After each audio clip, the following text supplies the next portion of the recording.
السلام عليكم ورحمة الله وبركاته. إن الحمد لله نحمده ونستعينه ونستغفره ونعوذ بالله من شرور أنفسنا ومن سيئات أعمالنا. من يهده الله فلا مضل له ومن يضلل فلا هادي له.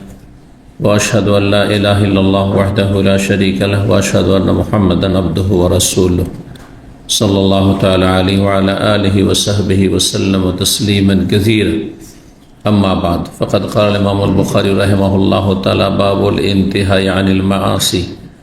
قال حدثنا محمد بن العلاء قال حدثنا أبو أسامة عن بريد بن عبد الله بن أبي بردة عن أبي بردة عن أبي موسى رضي الله عنه قال قال رسول الله صلى الله عليه وسلم مثلي ومثل ما بعثني الله كمثل رجل أتى قوما فقال رأيت الجيش بعيني وإني أنا النذير العريان فالنجاء النجاء فأعطاه طائفة فأدلجوا على محلهم فنجوا وكذبته طائفة فصبهم الجيش فاجتهاهم. সম্মানিত ভাতৃমণ্ডলী, আল্লাহ রাব্বুল আলামিনের প্রশংসা এবং নবী সাল্লাল্লাহু আলাইহি সাল্লামের উপর সালাত ও সালামের পর আজ সোমবার 10 জিলকাদা 1447 হিজরি মোতাবেক 27 এপ্রিল 2026 আমাদের ধারাবাহিক আলোচনা সহিহুল বুখারীর কিতাবুর রিকাক অর্থাৎ হৃদয় স্পর্শী বিষয়, যেসব হাদিস আলোচনা করলে, পড়লে, শুনলে মানুষের অন্তর নরম হয়, আল্লাহমুখী, পরকাল সম্পর্কে চিন্তাশীল হয়। পর্ব নম্বর 10, ইমাম বুখারী রাহিমাহুল্লাহর এই পর্বের অধ্যায় নম্বর 26 বলছেন বাবুল ইনতিহাই আনিল মাআসি। অধ্যায় হচ্ছে গুনহা থেকে বিরত থাকা। মাআসি, মাসিয়াতুন বহুবচন, মানে গুনহা। মাআসি বহুবচন, বিভিন্ন রকমের গুনহা যেহেতু রয়েছে, মানুষের অন্তরের পাপ, কথার পাপ আর অঙ্গ প্রত্যঙ্গের পাপ। যেমন আমল, ভালো আমল বিভিন্নভাবে মানুষ করে থাকে। বেশ কিছু ভালো আমল অত্যন্ত গুরুত্বপূর্ণ অন্তরের আমল, সেগুলি নেক আমল। জবান দ্বারা নেক আমল, নেকির কাজ, কালিমা পাঠ করছেন আপনি, কোরআন তেলাওয়াত করছেন, জিকির আজকার করছেন, সুবহানাল্লাহ, আলহামদুলিল্লাহ, লা ইলাহা ইল্লাল্লাহ, আল্লাহু আকবার ইত্যাদি ইত্যাদি। ভালো কথা বলছেন, সালাম দিচ্ছেন, সালাম নিচ্ছেন, মানুষের উপকার করছেন কথার দ্বারা। তো জবান দ্বারা, কথার দ্বারা নেকি, আর অঙ্গ প্রত্যঙ্গ দ্বারা নেকি। মানুষের মাথা থেকে পা পর্যন্ত শরীরের বিভিন্ন অঙ্গ দিয়েও নেকি করা যায়। সালাতে শরীরের সমস্ত অঙ্গ প্রত্যঙ্গ আল্লাহর ইবাদতবন্দি করে, রুকু, সিজদা, কিয়াম, গোটা শরীরের সবগুলি অঙ্গ করে। যখন মানুষ সিয়াম পালন করে, রোজা রাখে, তখন গোটা শরীর রোজা রাখে, মাথা থেকে পা পর্যন্ত। শারীরিক অঙ্গ প্রত্যঙ্গের ইবাদত। হজ উমরা করে, অঙ্গ প্রত্যঙ্গের ইবাদত প্লাস সম্পদের ইবাদত, হ্যাঁ, দুটো মিলিয়ে ইবাদত, হজের ইবাদত। এইরকমই যখন নেকির কাজ মানুষের অন্তর দিয়ে হয়, আর জিহ্বা দ্বারাও হয়, আর অঙ্গ প্রত্যঙ্গ দ্বারা হয়, ঠিক তেমনি গুনহাও অন্তর দিয়ে গুনাহ হয়। কুফরি লালন করা, কুফরি আকীদা, শিরক লালন করা, এইরকমই যে কোনো বেদাতি ধারণা লালন করা, অন্তরে ধরে রাখা, সব অন্তরের গুনাহ। হিংসা, বিদ্বেষ, শত্রুতা, সংকীর্ণতা, কৃপণতা, অন্তর মেলা গুনাহ রয়েছে। মানুষ কথা না বললে অন্তর দ্বারা গুনাহ করছে। মানুষ সম্পর্কে সবসময় খারাপ ধারণা, কোনো মানুষকে ভালো মনে করেন না। না, আপনি খারাপ তো সবাই খারাপ। আপনি ওইরকম চরিত্রের, সুতরাং ভাবছেন যে আমি যেহেতু এই চরিত্রের, তো দুনিয়ায় হয়তো এরকম। অন্তরের এগুলি পাপ। জি, অন্তরের বহু পাপ রয়েছে। অন্তরে যেমন নেকি রয়েছে, অন্তরের পাপ বহু রয়েছে। জবান দ্বারা যেমন নেকি হয়, তেমন গুনাহ হয়। সবচেয়ে বড় গুনাহ কুফরি, শিরকি কথা, ইয়া গাউস মাদাদ, ইয়া জিলানি, ইয়া হাসান, ইয়া হুসাইন, ইয়া আলী, সবচেয়ে বড় শিরক। অমুসলিমদের শিরক হোক আর মুসলিম জাতির শিরক হোক, শিরকি কথা উচ্চারণ করা। আল্লাহর ওলিয়া উলিয়া মরে না, যে মরে না বললেন, এটা জবানের শিরকি কুফরি গুনাহ হইল। অঙ্গ প্রত্যঙ্গ দিয়ে গুনাহ, হাত দ্বারা গুনাহ, পা দ্বারা গুনাহ, চোখ দ্বারা গুনাহ, অঙ্গ প্রত্যঙ্গ দিয়ে গুনাহ। তো যাবতীয় গুনাহ থেকে বিরত থাকা, বেঁচে থাকা সম্পর্কে, যে যত বেশি গুনাহ মুক্ত হবে সে তত বেশি দুনিয়া আখেরাতে আল্লাহর প্রিয় বান্দা হিসাবে গণ্য হবে এবং সম্মানিত হবে। মানুষের গুনাহ, পাপ হচ্ছে নাপাক বস্তুর মতো, মলমূত্রের মতো। মানুষের শরীরে যদি মলমূত্র লেগে থাকে তাহলে সে কত খারাপ অবস্থায় আছে চিন্তা করুন আপনি। কেউ রুচি করে তার পাশে বসবে যে শরীর থেকে গন্ধ ছড়াচ্ছে, ঠিক ওই রকমই পাপ হচ্ছে ওই রকম। পাপের গন্ধ, পাপের নোংরামি মলমূত্রের চাইতে নিকৃষ্ট, কিন্তু মানুষ টের পায় না, যার ফলে মানুষ পাপে জড়িয়ে যায়, অথবা পাপের সাথে চলাফেরা করে, পাপের সাথে উঠা বসা করে, পাপের সাথে আত্মীয়তা করে। নাহলে পাপের যদি দুর্গন্ধ থাকতো মলমূত্রের মতো, তাহলে মানুষ পাপের ধারে কাছে যেত না, পাপের ধারে কাছে যেত না। অপরাধী যারা বিভিন্ন গুনাহে জড়িত, তাদের সাথে কোনো রকম রিলেশন, সম্পর্ক রাখতো না। আল্লাহ হেফাজত করুন। বাবুল ইন্তেহা, ইন্তেহা মানে বেঁচে থাকা, বিরত থাকা। কোরআনে কেন রয়েছে ওমা আতাকুমুর রাসূল ফাখুযুহু, যা রসুল দেন তা গ্রহণ করো। ওমা নাহাকুম আনহু, যা থেকে তোমাদেরকে নিষেধ করেছেন ফান্তাহু, তোমার বিরত থাকো। ইন্তেহা, ইন্তেহা মানে শেষ, স্টপ, থামো। তো এই যে ওখান থেকে ইন্তেহা, এটা মাসদার। ফান্তাহু আমরা শেখা, আর ইন্তেহা হচ্ছে মাসদার। বাবুল ইন্তেহাই আনিল মাআসি, বিভিন্ন গুনাহ থেকে, গুনাহ সমূহ থেকে বিরত থাকা। 6482 নম্বর হাদিস। হাদিস বর্ণনা করেছেন আবু মুসা আশআরী রাদিয়াল্লাহু তাআলা আনহু, প্রখ্যাত সাহাবী। তিনি বলেন কাল রাসূলুল্লাহ সাল্লাল্লাহু আলাইহি ওয়াসাল্লাম বলেছেন, মাসালি, আমার দৃষ্টান্ত, আমার উদাহরণ, ও মাসালু মা বাসানি আল্লাহ, আর যা কিছু নিয়ে আল্লাহ আমাকে পাঠিয়েছেন। অন্য রিওয়ায়াতে বেহি শব্দ অতিরিক্ত রয়েছে। ও মাসালু মা বাসানি আল্লাহ বেহি, এটা বেশি স্পষ্ট তাহলে অর্থটি, কিন্তু না থাকলেও যারা আরবি বুঝে তারা ওই অর্থ করতে হবে। আমার উদাহরণ এবং যা নিয়ে আল্লাহ পাঠিয়েছে, যা নিয়ে যে যা বলছে এটা হচ্ছে বেহি, যা নিয়ে আমাকে আল্লাহ প্রেরণ করেছেন। তো নবী সাল্লাল্লাহু আলাইহি ওয়াসাল্লামের উদাহরণ, তিনি নবী এবং রসুল, মানব জাতির হেদায়েতের জন্য, জান্নাতের রাস্তা দেখানোর জন্য, জান্নাতের রাস্তায় লাগিয়ে দেওয়ার জন্য, জাহান্নামের রাস্তা থেকে ফিরিয়ে নিয়ে আসার জন্য তিনি প্রেরিত হয়েছেন। এ হচ্ছে নবী এবং রসুল। আর তার সাথে যা পাঠানো হয়েছে, কি পাঠানো হয়েছে? ওহী, কোরআন এবং সুন্নাহ, হাদিস। কোরআন হাদিস দুটোই হচ্ছে ওহী, আসমানি আল্লাহর বাণী, যে কোরআনে কারীমের আকারে এবং রাসূলুল্লাহ সাল্লাল্লাহু আলাইহি ওয়াসাল্লাম হাদিসের আকারে যা কিছু নিয়ে আমাকে পাঠানো হয়েছে, তার উদাহরণ হচ্ছে কিরকম?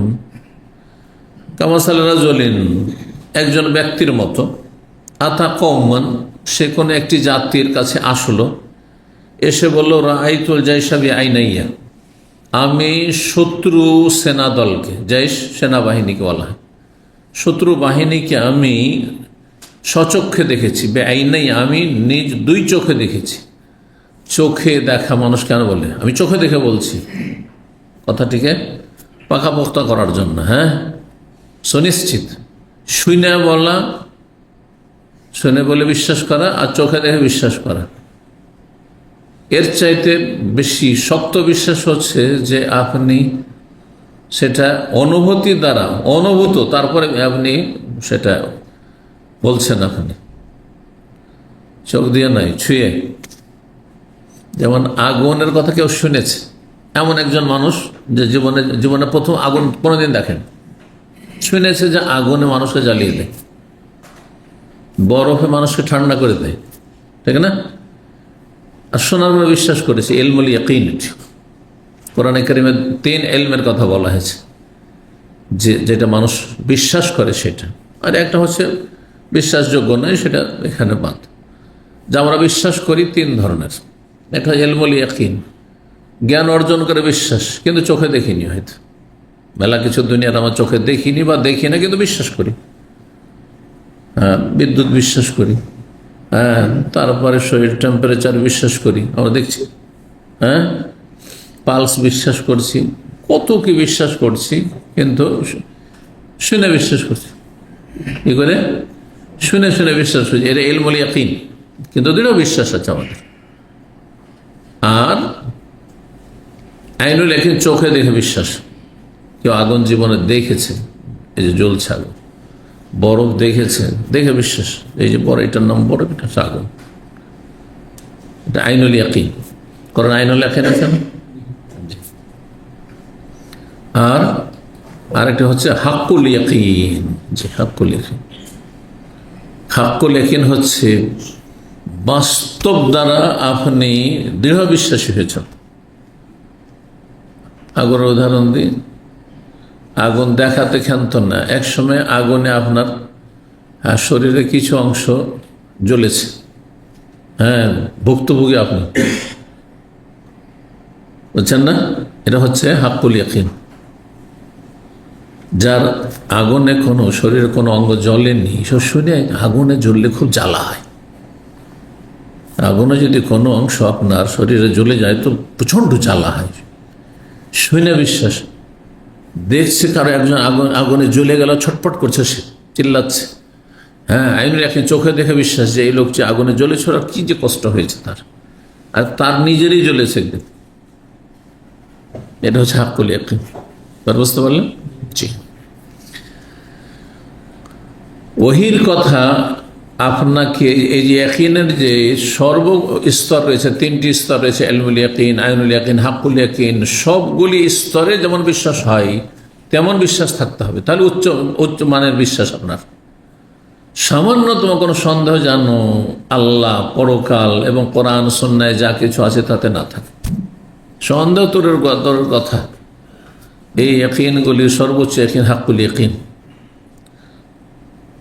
যেন অনেকের দাঁতের ব্যথা হয়নি, কিন্তু শুনেছে দাঁতের ব্যথা মানুষ বরদাস্ত করতে পারে না, তাই না?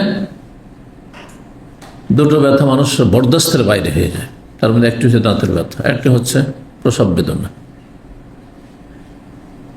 আর আরেকজন দেখেছে এরকম দাঁতের ব্যথার লক্ষ্যে, যে শিক্ষিত মানুষ আর হিম্মতওয়ালা মানুষ, হ্যাঁ, একবার সুঠাম মানুষ, তার দাঁতের ব্যথায় সে কান্না করছে, চোখে দেখেছে। আরেকজন ভুক্তভোগী নিজেই। বুঝতে পেরেছেন না? এটা হচ্ছে তিনটে ইয়াকিন। কি বলছিলাম? রায়তুল জাইশা বেআইন, আমি স্বচক্ষে দেখেছি আমি শত্রু দলকে। শত্রু দল তোমাদের উপর হানা দিতে যাচ্ছে, আক্রমণ করতে যাচ্ছে। আরব দেশে গোত্রীয় শাসন ছিল, রাষ্ট্রীয় শাসন হইলেও তো যুদ্ধ হচ্ছে এক দেশের আর দেশের সাথে। আর গোত্রীয় শাসন যখন তখন যুদ্ধ লেগে থাকতো, যখন তখন লড়াই মারামারি লেগে থাকতো। হ্যাঁ, এই বংশের লোক আরেক বংশের ওপর চড়াও হয়ে বসেছে।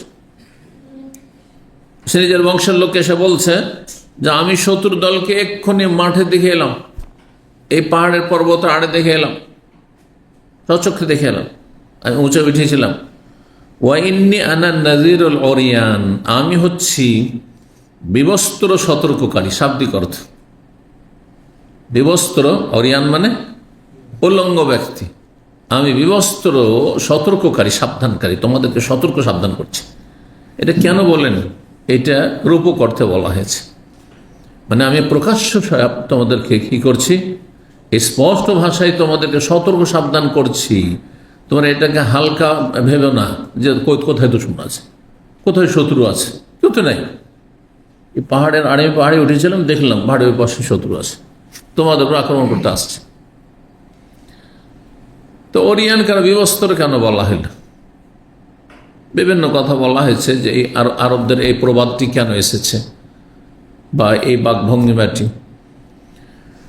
কিন্তু তার মধ্যে যেটি খুব প্রসিদ্ধ সেটা হচ্ছে, কোন একজন লোক কোথাও যাচ্ছিল আর শত্রুদের হাতে পড়ে গেছে, দুশমন দলের, শত্রু দলের হাতে বন্দী হয়েছে, ধরা পড়েছে।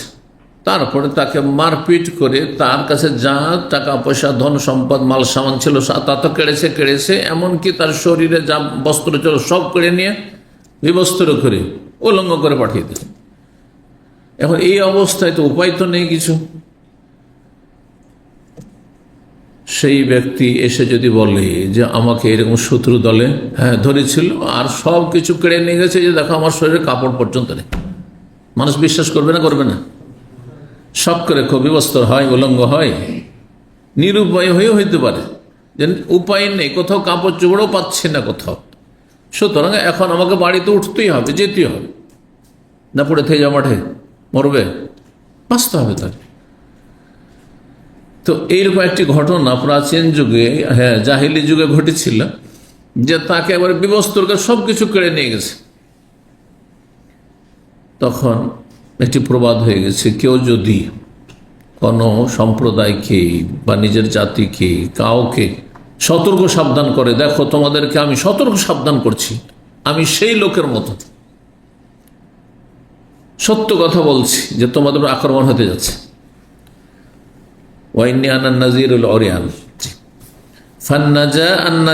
সুতরাং তোমরা নিজের আত্মরক্ষার ব্যবস্থা করো, নিজে বাঁচার ব্যবস্থা করো, নাজাতন থেকে মানে মুক্তির ব্যবস্থা করো, শত্রু দল থেকে মুক্তির রেহাইয়ের ব্যবস্থা করো। কেমন করে প্রতিরক্ষার ব্যবস্থা করো, প্রস্তুত হও, সুরক্ষিত স্থানে তোমরা আশ্রয় নাও, অথবা প্রস্তুতি নাও লড়াই করার জন্য, যুদ্ধ করার জন্য। ফাতাহ তাইফাতুন, তখন যেই জাতিকে গিয়ে, যে বংশের লোককে গিয়ে বলল বা যে দেশের মানুষকে, তাদের একটা দল তো তা মেনে নিল যে কথা ঠিকই, লোকটি ঠিকই বলেছে, আমাদেরই লোক। ফাদলাজু আলা মাহলিহিম, সুতরাং তারা রাতের অন্ধকারে, আদলাজু মানে রাতের প্রথম দিকেই, শেষ রাত নয়, কারণ শেষ রাতে যদি মানুষ সতর্ক হতে যায়, এক তো ঘুম চেপে থাকবে, অচেতন হয়ে ঘুমিয়ে যেতে পারে। 2 নম্বর কথা হয়েছে যে শেষ রাতে প্রস্তুতি নিতে নিতে ভোর হয়ে গেছে। আর আরব জাতিরা এক গোত্র আর এক গোত্রের ওপর শত্রু দল যদি আক্রমণ করত, ফজরের আগে রাতের অন্ধকার আক্রমণ করত, যাতে করে প্রস্তুত না, অপ্রস্তুত থাকে আর পরাজিত করতে পারে। তো আদুল্লাহ মানে রাতের প্রথম দিকেই প্রস্থান করা, রওনা দেওয়া। তারা তাদের কথা বিশ্বাস করে রাতের অন্ধকারে রাতের প্রথম অংশেই তারা নিরাপদ স্থানে আশ্রয় নিল, রাতেই তারা সেখান থেকে নিরাপদ স্থানে গিয়ে আশ্রয় নিল। ফানাজা, সুতরাং তারা প্রতিরক্ষার ব্যবস্থা করলো বা আত্মরক্ষা করতে পারলো, বেঁচে গেল তারা, সহজ ভাষায় তারা বেঁচে গেল শত্রুর অনিষ্ট থেকে, শত্রুর আক্রমণ। আরেক দল তাকে মিথ্যা প্রতিপন্ন করলো, এই মিথ্যা কথা বলছি, আমাদেরকে অশান্তি করতে চাইছে। এক দল তাকে মিথ্যা মনে করলে, এই লোক যে সতর্ক করছে যে দুশ্মন পাহাড়ের ওই পাশ হতে আসতে যাচ্ছে, যখন মিথ্যা মনে করলো, তারা আর সতর্ক হইল না, নিজের বাড়িতে আরামসে নাকে তেল দিয়ে ঘুমাচ্ছে। ফাসাব্বাহুল জাইশ, সুতরাং শত্রু দল কি করলো, শত্রু বাহিনী অতি ভোরে আক্রমণ করে দিল, ভোরের অন্ধকার আক্রমণ করে দিল। সাব্বাহ মানে সকাল, ভোরে ভোরে আক্রমণ করা, সুবহান মানে ভোর।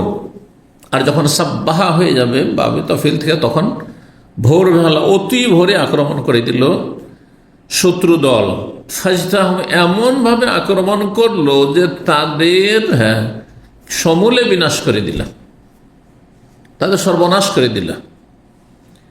ইজতিয়াহ বলা হয় শেকড় থেকে উঠিয়ে ফেলা, কোনো কিছুকে একবার শেকড় থেকে উঠিয়ে ফেলা। তো কোনো একটা দলকে, কোনো একটা জাতি, কোনো একটা দেশকে একবার শেকড় থেকে উঠিয়ে ফেলা মানে সব শেষ করে দাও, সব কিছু সর্বনাশ করে দাও। ফাজতাহা, উদাহরণটা কি বুঝলেন? যেন একটা এরকম ধরনের ঘটনা যে একদল শত্রু আর এক দলের উপর আক্রমণ করছে, আর তারপরে সেখানে গিয়ে একজন সতর্ক করলো, তাদের হিতাকাঙ্ক্ষী কিছু লোকেরা শুনলো, তারা বেঁচে গেল, আর এক দল শুনলো না, তখন তারা ধ্বংস হয়ে গেল, ঠিক না? নবী সাল্লাল্লাহু আলাইহি ওয়াসাল্লাম আমার উদাহরণ আর আমার কাছে যা ওহী করা হয়েছে আসমানি বিধান, কোরআন হাদিস, এর উদাহরণ হচ্ছে এরকম যে আমি এসে মক্কার এই দলের আমি হিতাকাঙ্ক্ষী হয়ে আমি সেই সতর্ক সাবধানকারী শত্রু দল থেকে এসে তাদেরকে হকের সত্যের দাওয়াত দিলাম, তৌহিদের দাওয়াত দিলাম, হ্যাঁ, শিরক ত্যাগ করতে বললাম, পাপ মুক্ত হইতে বললাম, ভালো পথে চলতে বললাম, জান্নাতের রাস্তা ধরতে বললাম, কিন্তু তারা দুই ভাগে ভাগ হয়ে গেল। একদল বিশ্বাস করলো, সুতরাং তারা কালেমা পড়ে জাহান্নাম থেকে রক্ষা পেয়ে গেল, ভালো আমল করা শুরু করলো, জান্নাতের রাস্তা ধরল। আর একদল মিথ্যা মনে করলো যে না, মুহাম্মদ মিথ্যা কথা বলছে, সাল্লাল্লাহু আলাইহি ওয়াসাল্লাম মিথ্যা কথা বলছে, করেছে না? তখন এই অবস্থায়, কুফরের অবস্থায় থেকে গেল, মালাকুল মত এসে তাদের রূহগুলি নিয়ে গেল, জাহান্নামে পৌঁছে দিল, সর্বনাশ করে দিল তাদের। এবার বুঝতে পেরেছেন, এ হচ্ছে নবী সাল্লাল্লাহু আলাইহি সাল্লাম এবং তার দাওয়াতের উদাহরণ। তাওহীদ সুন্নাহর দাওয়াত যে চলে আসছে ধারাবাহিকতার সাথে, সাহাবায়ে কেরামদের জামানা থেকে সত্যের দাওয়াত সব সময় চলে আসছে। যখন বাতিল তেমন ছিল না, তখন শুধু সত্যের দাওয়াত ছিল নবী সাল্লাল্লাহু আলাইহি ওয়াসাল্লাম আমলে, মানে মুসলিমদের মাঝে বাতিল ফিরকা ছিল না, ভ্রান্ত ফিরকা ছিল না, কিন্তু কাফের জাতি ছিল, কাফের জাতি ছিল। তখন অগ্নি পূজকরা ছিল, তখন ইহুদিরা ছিল, তখন আপনার খ্রিস্টানরা ছিল, তাদের অধিকাংশই ইসলাম নিয়ে আসেন, জাহান্নামে চলে গেছে, ধ্বংস হয়ে গেছে, জাহান্নামী হয়েছে তারা। কিন্তু যারা নবী সাল্লাল্লাহু আলাইহি ওয়াসাল্লামের কথা বিশ্বাস করেছিল তারা বেঁচে গেছে, না যাও, তারা মুক্তি পেয়ে গেছে জাহান্নাম থেকে। এখনো আমাদের দাওয়াত যে চলতে আছে, যারা এই দাওয়াত সম্পর্কে চিন্তা করলে যে কথাগুলি যে বলছে, গরজটা কি? কত লোক গালমন্দ করছে, কত লোক শত্রুতা করছে, কত লোক কি বলে না আমাদের সম্পর্কে। তারপরে এই কোরআন সুন্নাহর কথা আমরা বলছি, হক কথা বলছি, আপনাদের শিরক বিদআত থেকে সতর্ক করছি, সব গুমরাহি থেকে সতর্ক করছি, বিভিন্ন বাতিল ফিরকা, ভ্রান্ত ফিরকা থেকে সতর্ক করছি। কিসের জন্য? নিজের স্বার্থে? যদি আমার নিজের স্বার্থে, তো ধ্বংস হবে না। আর যদি একটু বিবেককে কাজে লাগান, যে দেখি তো দলিল, আসলে দলিলগুলো ঠিক কিনা, কোরআন হাদিসের কথা কিনা, একটু যাচাই বাছাই করেন। আর যদি নিজে প্রস্তুতি নিয়ে আপনি কথা শুনে জান্নাতের রাস্তা, তাওহীদ সুন্নাহর রাস্তা ধরে নেন, নাকি রাস্তা ধরে নেন, তো জান্নাত পেয়ে গেলেন, শয়তান অনিষ্ট থেকে বেঁচে গেলেন আপনি, শয়তান জাহান্নামে নিতে পারবেন না। আল্লাহ বুঝার তৌফিক দান করেন। 6483 নম্বর হাদিস বর্ণনা করছেন আবু হুরায়রা রাদিয়াল্লাহু তাআলা আনহু। তিনি বলছেন, তিনি রাসূলুল্লাহ সাল্লাল্লাহু আলাইহি ওয়াসাল্লাম বলতে শুনেছেন, ইন্না মাসালি ওয়া মাসালুন নাস। আরেকটি উদাহরণ নবী সাল্লাল্লাহু আলাইহি ওয়াসাল্লাম উদাহরণ দিয়ে বুঝিয়েছেন। উদাহরণ দিয়ে কেন বোঝানো হয়? যাতে বোঝা সহজ হয়, কারণ সবাই এমনিতে বোঝে না, এমনিতে বোঝে না, কিন্তু বিভিন্ন উপমা দিয়ে, দৃষ্টান্ত পেশ করে যদি বোঝানো হয়, তো বোঝা সহজ হয়। আর একটা সহজ করে বোঝানোর পদ্ধতি হচ্ছে যে হাতে নাতে শিখানো, হাতে নাতে শিখানো। যারা গাড়ি চালান তাদেরকে যদি প্র্যাকটিক্যালি হাতে নাতে না শিখানো হইতো, শুধু এই শেখানো হইতো যে এইভাবে এই করতে হবে, সেটা বুঝতে হবে, তারপর এটা করতে হবে, তো এটা করতে হবে, কখনো সে ড্রাইভার হইতে পারতো না, কঠিন হইতো, হইতে বলে অনেক সময় লাগতো, ঠিক না? কিন্তু তার সাথে হাতে নাতে শেখানো হয়েছে, বুঝা গেছে? একটা হচ্ছে এলমি, একটা হচ্ছে তাতবিকি, আমালি, প্র্যাকটিক্যাল করানো হয়েছে, এটা একটা তরিকা। আর একটা হচ্ছে উদাহরণ দিয়ে বুঝো। তো নবী সাল্লাল্লাহু আলাইহি ওয়াসাল্লাম আরেকটি উদাহরণ দিয়ে বুঝিয়েছেন ইসলামের দাওয়াতকে, দ্বীনে ইসলাম এবং অন্য অন্য বাতিল মতবাদ, মত, মন্ত্রতন্ত্র। বলছেন রাসূলুল্লাহ সাল্লাল্লাহু আলাইহি ওয়াসাল্লাম, ইন্না মাসালি, নিঃসন্দেহে আমার দৃষ্টান্ত, ও মাসালুন নাস, আর মানব জাতের দৃষ্টান্ত হচ্ছে কেমন, কামাসালে রাজুলিন, জনৈক ব্যক্তির মতো। কোন একজন ব্যক্তি ইস্তাকাদা নারান, এক জায়গায় মাঠে ঘাটে কোনো জায়গাতে আগুন জ্বালিয়ে দিলেন। আগুন জ্বালালে কি হয়? ফালাম্মা আযাত মা হাওলাহু, যখন চারপাশ আলোকিত হয়ে গেল, তখন দেখবেন যে কিছু কীট পতঙ্গ, পোকা মাকড়, ওর স্বভাব হচ্ছে আগুন দেখলে কোথায় থাকে সব জমা হয়ে যাবে। আর কিছু কিছু সুবিধায় আরো বেশি হয়, কিছু কিছু অঞ্চলের কিছু কিছু সিজনে হয় না। আমাদের দেশে আমরা লন্ঠন জ্বালাইতাম, ল্যাম্প জ্বালিয়ে লেখাপড়া করতাম, তখন কারেন্টের যুগ ছিল না। ওই যুগে আমাদের অধিকাংশ লেখাপড়া সেই যুগে হয়ে গেছে, শেষ জামানার লেখাপড়াগুলি মোটামুটি কয়েকটা বছর কারেন্টে করেছি হয়তো। হ্যাঁ, বুঝতে পারছেন না? বাড়িতে লেখাপড়া করলো, সে প্রাইমারি কালে অথবা মক্তব মাদ্রাসায় পড়লো, তারপরেও পড়েছি মোটামুটি দাওরার কাছাকাছি পর্যন্ত পড়েছি, যে কারেন্ট ছিল না হয়তো। একটা লামজালি লন্ঠন, তার আগে চেরাক, প্রদীপের যুগ ছিল। আল্লাহু আকবার, মানুষের অভাব ছিল অধিকাংশ বাড়িতে, হয়তো একটা লন্ঠন, বাকি সব প্রদীপ আছে। যে পড়ে হয়তো স্কুল কলেজে পড়ে, মাদ্রাসায় পড়ে, আর মোটামুটি সচ্ছল তো চলো, ছেলেটাকে একটা ল্যাম্প দিয়েছে যে তুই ল্যাম্পে লেখাপড়া করছে, হ্যাঁ আলোটা ভালো হবে। আর না হলে বাড়িতে প্রদীপ জ্বলছে, আর ঘর কালি হয়ে যাচ্ছে, ময়লা হয়ে যাচ্ছে। আল্লাহ শুকরিয়া আদায় করেন, বলেন আলহামদুলিল্লাহ। কোথায় এই বিদ্যুৎ? এই বিদ্যুৎ কোথায়? তো দেখতাম যে লেখাপড়া করছি, পড়বো আর কি, পোকামাকড় এত বেশি বিরক্ত করা শুরু করলো যে আর বইয়ের উপরে বসে যাচ্ছে। ও তো আগুনে তো বসতে যাচ্ছে, কিন্তু চারপাশে চেহারাই এমন কষ্ট দিচ্ছে যে আর পড়া সম্ভব হয় না, লেখাপড়া বন্ধ। ওই দিনেই লেখাপড়া করে নিতে হবে। যখন প্রথম দিকে কারেন্ট এসেছিল মনে পড়ছে, সুবহানাল্লাহ, এত জিরো পাওয়ারে কারেন্ট আসতো যে ওতে লেখাপড়া করে যেত না, কিতাবই দেখা যেত না। বললাম আমার শিক্ষকদের জামানাতে এরকম হয়েছে, এত কারেন্ট দুর্বল, দেখা যেত না। সারা দিন পড়ে শেষ করে দিতাম, যা পড়াইতে হবে কালকে ওই দেখে শেষ। হ্যাঁ, জোহর করে একটু রেস্ট করে, আসর থেকে মাগরিব পর আর পড়া যাবে না। তারপরে হয় না, যখন তো ফজর পড়ে ঘুম কথা, ফজর পড়ে সাথে সাথে পড়া শুরু, আর 2 ঘন্টা বাকি আছে ক্লাস শুরু হইতে। এই 2 ঘন্টা পড়ে আর তারপরে তখন ক্লাস করতে। অথবা ছাত্র জীবন এরকম করেছে, কারণ রাতের বিদ্যুতে পড়া যায় না। তো বলছেন ফালাম্মা আদাত মা হলো, চারিদিক যখন আলোকিত হয়ে গেল, জা আলাল ফারাসু ওয়াহাযিহি দাওয়াবু আল্লাতী তাকাউ ফিন নার ইয়াকানা ফিহা, তখন সেই কীট পতঙ্গগুলি এবং এই প্রাণীগুলি, দাব্বাতুল বহুবচন দাওয়াব, বিশেষ ধরনের পতঙ্গ আছে, মানে ফড়িং, আর কি আছে অন্য আরো কিছু প্রাণী আছে, হ্যাঁ পোকামাকড় আছে, যেগুলি সাধারণত তাকাও ফেনার আগুনে ঝাঁপ দেয়, ওর সম্ভব হচ্ছে আগুনে ঝাঁপ দেবে। এই জন্য আমাদের দেশে একটা প্রবাদ আছে, এই লোকের মরণের পাখা হয়েছে রে। কিছু ফড়িং আছে যে মরার আগে কি হয় না, ওই পোকা, আল্লাহ আলম, সম্ভবত ওই পোকা, তো ওর পাখা হইলে তার মানে আর বাঁচবে না, ডানা হয়েছে, তার গজিয়েছে, তার মানে মরণ কাছে এসছে, তার আগ পর্যন্ত ঠিক ছিল।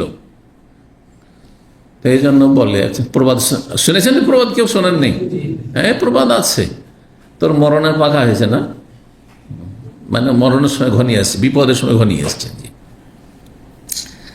তো যখন ওই মরণের পাখা হয় তখন আগুনে ঝাঁপিয়ে পড়ে, যেখানে আগুন দেবে সেখানে ঝাঁপিয়ে পড়বে ওই কীট পতঙ্গগুলি। ওয়াহাযিহি দাওয়াব, এইসব প্রাণীগুলি, আল্লাতী তাকাউ ফিহা, যেগুলি সাধারণত আগুনে ঝাঁপ দেয়, ইয়াকানা ফিহা, আগুন জ্বালিয়েছে ওই লোকটি, তিনি কে? তিনি রাসূলুল্লাহ সাল্লাল্লাহু আলাইহি ওয়াসাল্লাম। উদাহরণ দিচ্ছেন সাথে, উদাহরণটি বুঝেন ভালো করে। আগুন জ্বালানো হয়েছে মানে জাহান্নামের আগুন জ্বলছে, জাহান্নামের আগুন জ্বলছে। আর কিছু কিছু প্রাণী আছে, কীট পতঙ্গ আছে, পোকামাকড় আছে, ওর স্বভাব হচ্ছে কি, আগুন দেখলে ঝাঁপ দাও, আগুন দেখলে বুঝা সোজা না, মরবে, জ্বলবে, তারপরে ঝাঁপ দিব। আচ্ছা, ওই পোকামাকড়গুলিকে যদি রাত দিন নসিহা ধৈর্য যদি রক্ষা করার চেষ্টা করেন, শুনবে আপনার কথা না, আরো ঝাঁপ দিবে, তাড়াতাড়ি ঝাঁপ দিব আরো।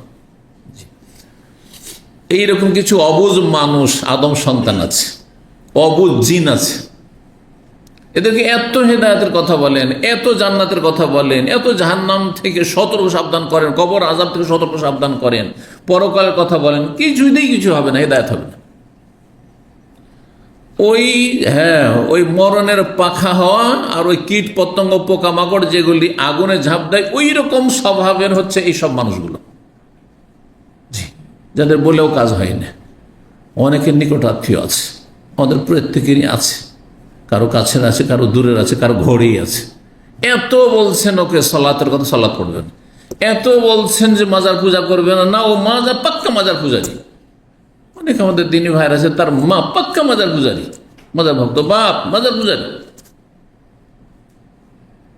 এক আমাদের ছাত্র ছিল, ঠিক মনে নেই, অনেক আগের কথা, সে নিজে এসে বলছে যে এমন মাজার ভক্ত বা এমন মাজার ভক্ত হয়েছে যে ও বাড়ি ছেড়ে গিয়ে মাজারের কাছে একটা ঘর ভাড়া নিয়ে ওর মা থাকছে, একাই থাকছে, যাতে করে প্রতিদিন মাজারে সেজদা করতে পারে। নউজুবিল্লাহ, প্রতিদিন সেজদা করার জন্য। এরা হচ্ছে কিরকম? এরা হচ্ছে এইসব পোকামাকড় যেগুলি আগুনে ঝাঁপ দেয় ওর মধ্যে, যাদেরকে পাপ থেকে এত সতর্ক সাবধান করছে যে জেনা ব্যভিচার জাহান্নামে নিয়ে যাবে, খুন করলে এত শাস্তি রয়েছে, মদ খেলে এত শাস্তি রয়েছে, হারাম খেলে এত শাস্তি রয়েছে, সুদ খেলে এত শাস্তি রয়েছে, ইত্যাদি ইত্যাদি, ঘুষখোর জাহান্নামে যাবে, ঘুষখোরের লানত রয়েছে ইত্যাদিতে, যতই বলেন না কেন কিছুইতেই কিছু না। এরা হচ্ছে যত পাপী, ফরজ ত্যাগ করে পাপ করা হোক অথবা হারাম নাজাইজে লিপ্ত হয়ে পাপ হোক, যত পাপী সমাজ আছে, সে অমুসলিম কাফের পাপী হোক অথবা মুসলিম সমাজের অধিকাংশই পাপী, এরা হচ্ছে সে অবুঝ, কীট পতঙ্গের মতো, পোকামাকড়ের মতো, যেগুলি আগুন দেখলেই ঝাঁপ দেয়। আলেম ওলামারা তাদেরকে সতর্ক সাবধান করছেন, কোরআন সুন্নাহর আলেমরা। সর্বপ্রথম রাসূলুল্লাহ সাল্লাল্লাহু আলাইহি উম্মতের, তিনি সর্বাত্মক চেষ্টা করে এই আগুন থেকে বাঁচাবার চেষ্টা করেছেন, কিন্তু এই কীট পতঙ্গের মতো মানুষরূপী লোকগুলি এরা ঝাঁপ দিচ্ছে তাতে। তাই বলছেন যে এই কীট পতঙ্গগুলি তাতে ঝাঁপ দিতে যাচ্ছে। ফাজা আল্লাহ রাজল, তখন এই লোকটির কাজ হলো ইয়াজাওহন না, সে বাধা দিচ্ছে, আগুনে পড়তে ঝাঁপ দিতে বাধা দিচ্ছে। ওয়াইয়াগলিব না হোক, কিন্তু এই পোকামাকড়গুলি, কীট পতঙ্গগুলি তাকে হারিয়ে দিচ্ছে, মানে পারছে না, অপারগ হয়ে যাচ্ছে, শুনছেই না, আর কোনো কাজ হচ্ছে না এত চেষ্টা করেও। ফায়াক্তাহেমনা ফিহা, সুতরাং এই পোকামাকড়গুলি সবগুলি গিয়ে ঝাঁপ দিচ্ছে আগুনে, এত বাধা দেওয়া সত্ত্বেও এই লোকটি বাধা দিচ্ছে আর তারা আগুনে ঝাঁপ দিচ্ছে। এখন উদাহরণটি বোঝানো যাবে, আমি জাহান্নামের আগুন থেকে তোমাদেরকে রক্ষা করার জন্য তোমাদের কোমরটা ধরে টেনে হেঁচড়ে নিয়ে আসার চেষ্টা করছি, তোমরা জাহান্নামে পড়িও না, শিরিক করে কুফরি করে জাহান্নামে পড়িও না, জাহান্নামে যেও না, বেদাত করে জাহান্নামে যেও না, ফরজ ওয়াজিব ছেড়ে জাহান্নামে যেও না, হারাম নাজায়েজ কাজ করে হারাম খেয়ে জাহান্নামে যেও না। আমি তোমাদের কোমর, হোজাজ কোমরকে বলা হয়, তোমাদের কোমরকে ধরে, কারণ কোমর ধরেই মানুষকে সামলানো সহজ, এমনি হাত ধরে সামলানো যাবে না, পা ধরেও সামলানো যাবে না, ঠিক না? কিন্তু কোমর ধরে নিলে অনেকটা জব্দ করা যায়, এই জন্য কোমর কথা বোঝানো হয়েছে। আমি তোমাদের যেন কোমর ধরে তোমাদের জাহান্নামের আগুন থেকে রক্ষা করার জন্য চেষ্টা করছি। ও আনতুম তাকাহামুনা ফিহা, আর তোমরা তাতে ঝাঁপ দিতেই আসো, আগুনে ঝাঁপ দিতে আসো, শুনছই না, শুনছই না, তোমরা ভ্রুক্ষেপই করছো না, পরিণাম নিয়ে চিন্তা করছো না যে আমি তোমাদের হিতাকাঙ্ক্ষী। যেমন এই লোকটি যে আগুন জ্বালিয়েছে, কিন্তু পোকামাকড়কে নিষেধ করেছে, পোকামাকড় হিতাকাঙ্ক্ষী সে, কিন্তু না শুনছেন। 6484 নম্বর হাদিস বর্ণনা করছেন আব্দুল্লাহ বিন আমর ইবনে আস রাদিয়াল্লাহু তাআলা আনহু, তিনি বলেন কালা নবী সাল্লাল্লাহু আলাইহি ওয়াসাল্লাম বলেন, আল মুসলিমু মান সালামা আল মুসলিমুনা মিন লিসানি ওয়া ইয়াদিহি, সত্যিকারের মুসলিম, আল মুসলিমুন আল মুসলিমুল হাকিকি, সত্যিকারের মুসলিম, অথবা বলতো আল মুসলিমুল কামিল, পূর্ণাঙ্গ মুসলিম, পূর্ণাঙ্গ মুসলিম। এই নয় যে এই পাপটা থাকলে কাফের হয়ে যাবে, সেই জন্য এই কথাটি লাগাইতে হবে। না যদি শাব্দিক অর্থ করেন, মুসলিম ওই ব্যক্তি যেই ব্যক্তির জবানের অনিষ্ট থেকে আর হাতের অনিষ্ট থেকে অন্যরা রক্ষা পাবে।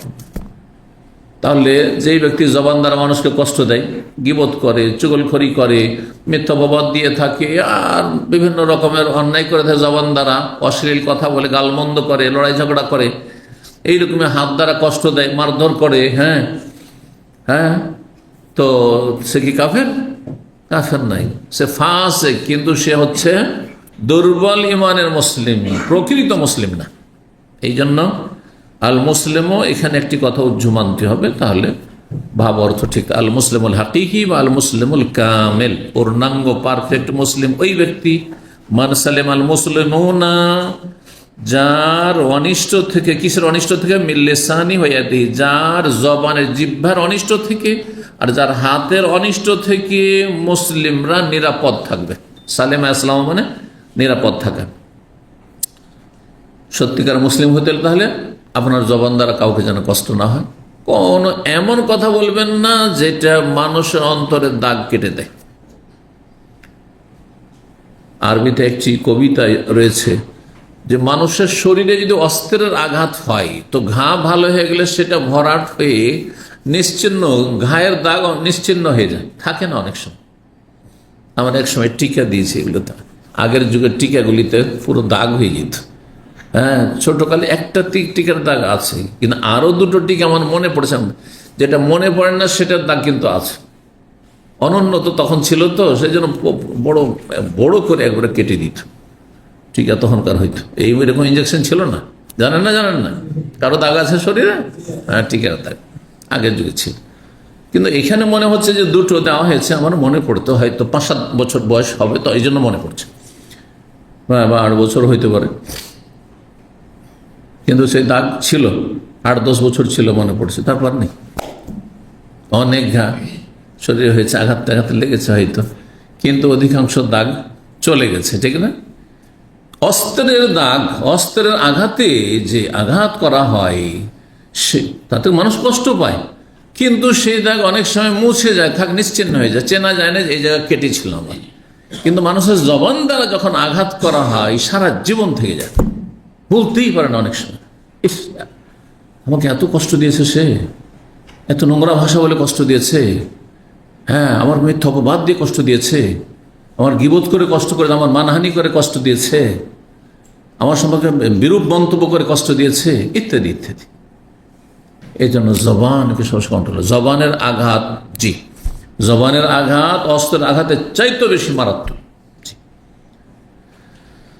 বল মুহাজির, আর সত্যিকারের মুহাজির, হিজরতকারী, যে এক দেশ থেকে এক দেশ হিজরত করছে, এক গ্রাম থেকে আরেক গ্রামে হিজরত করছে, এক এলাকা থেকে আরেক এলাকায় হিজরত করছে আল্লাহ সন্তুষ্টির জন্য, ভালোভাবে ছেলে মেয়ে মানুষ করার জন্য, নিজে ভালোভাবে ইবাদতবন্দি করার জন্য, সওয়াবের কাজ।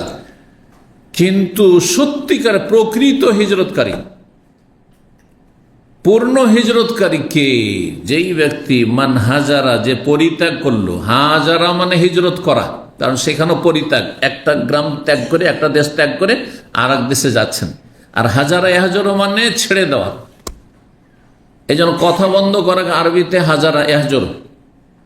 ওয়ালা ইয়াহিলুল মুমিন মুসলিমিন, কোন মুসলিমের জন্য হালাল নয় ইয়াহজুরা আখাহু ফাওকা 3 দিনের বেশি কোন ভাই মুসলিম ভাইয়ের সাথে কি করবে? ইয়াহজুরা, হিজরত করে। এই কোন হিজরত?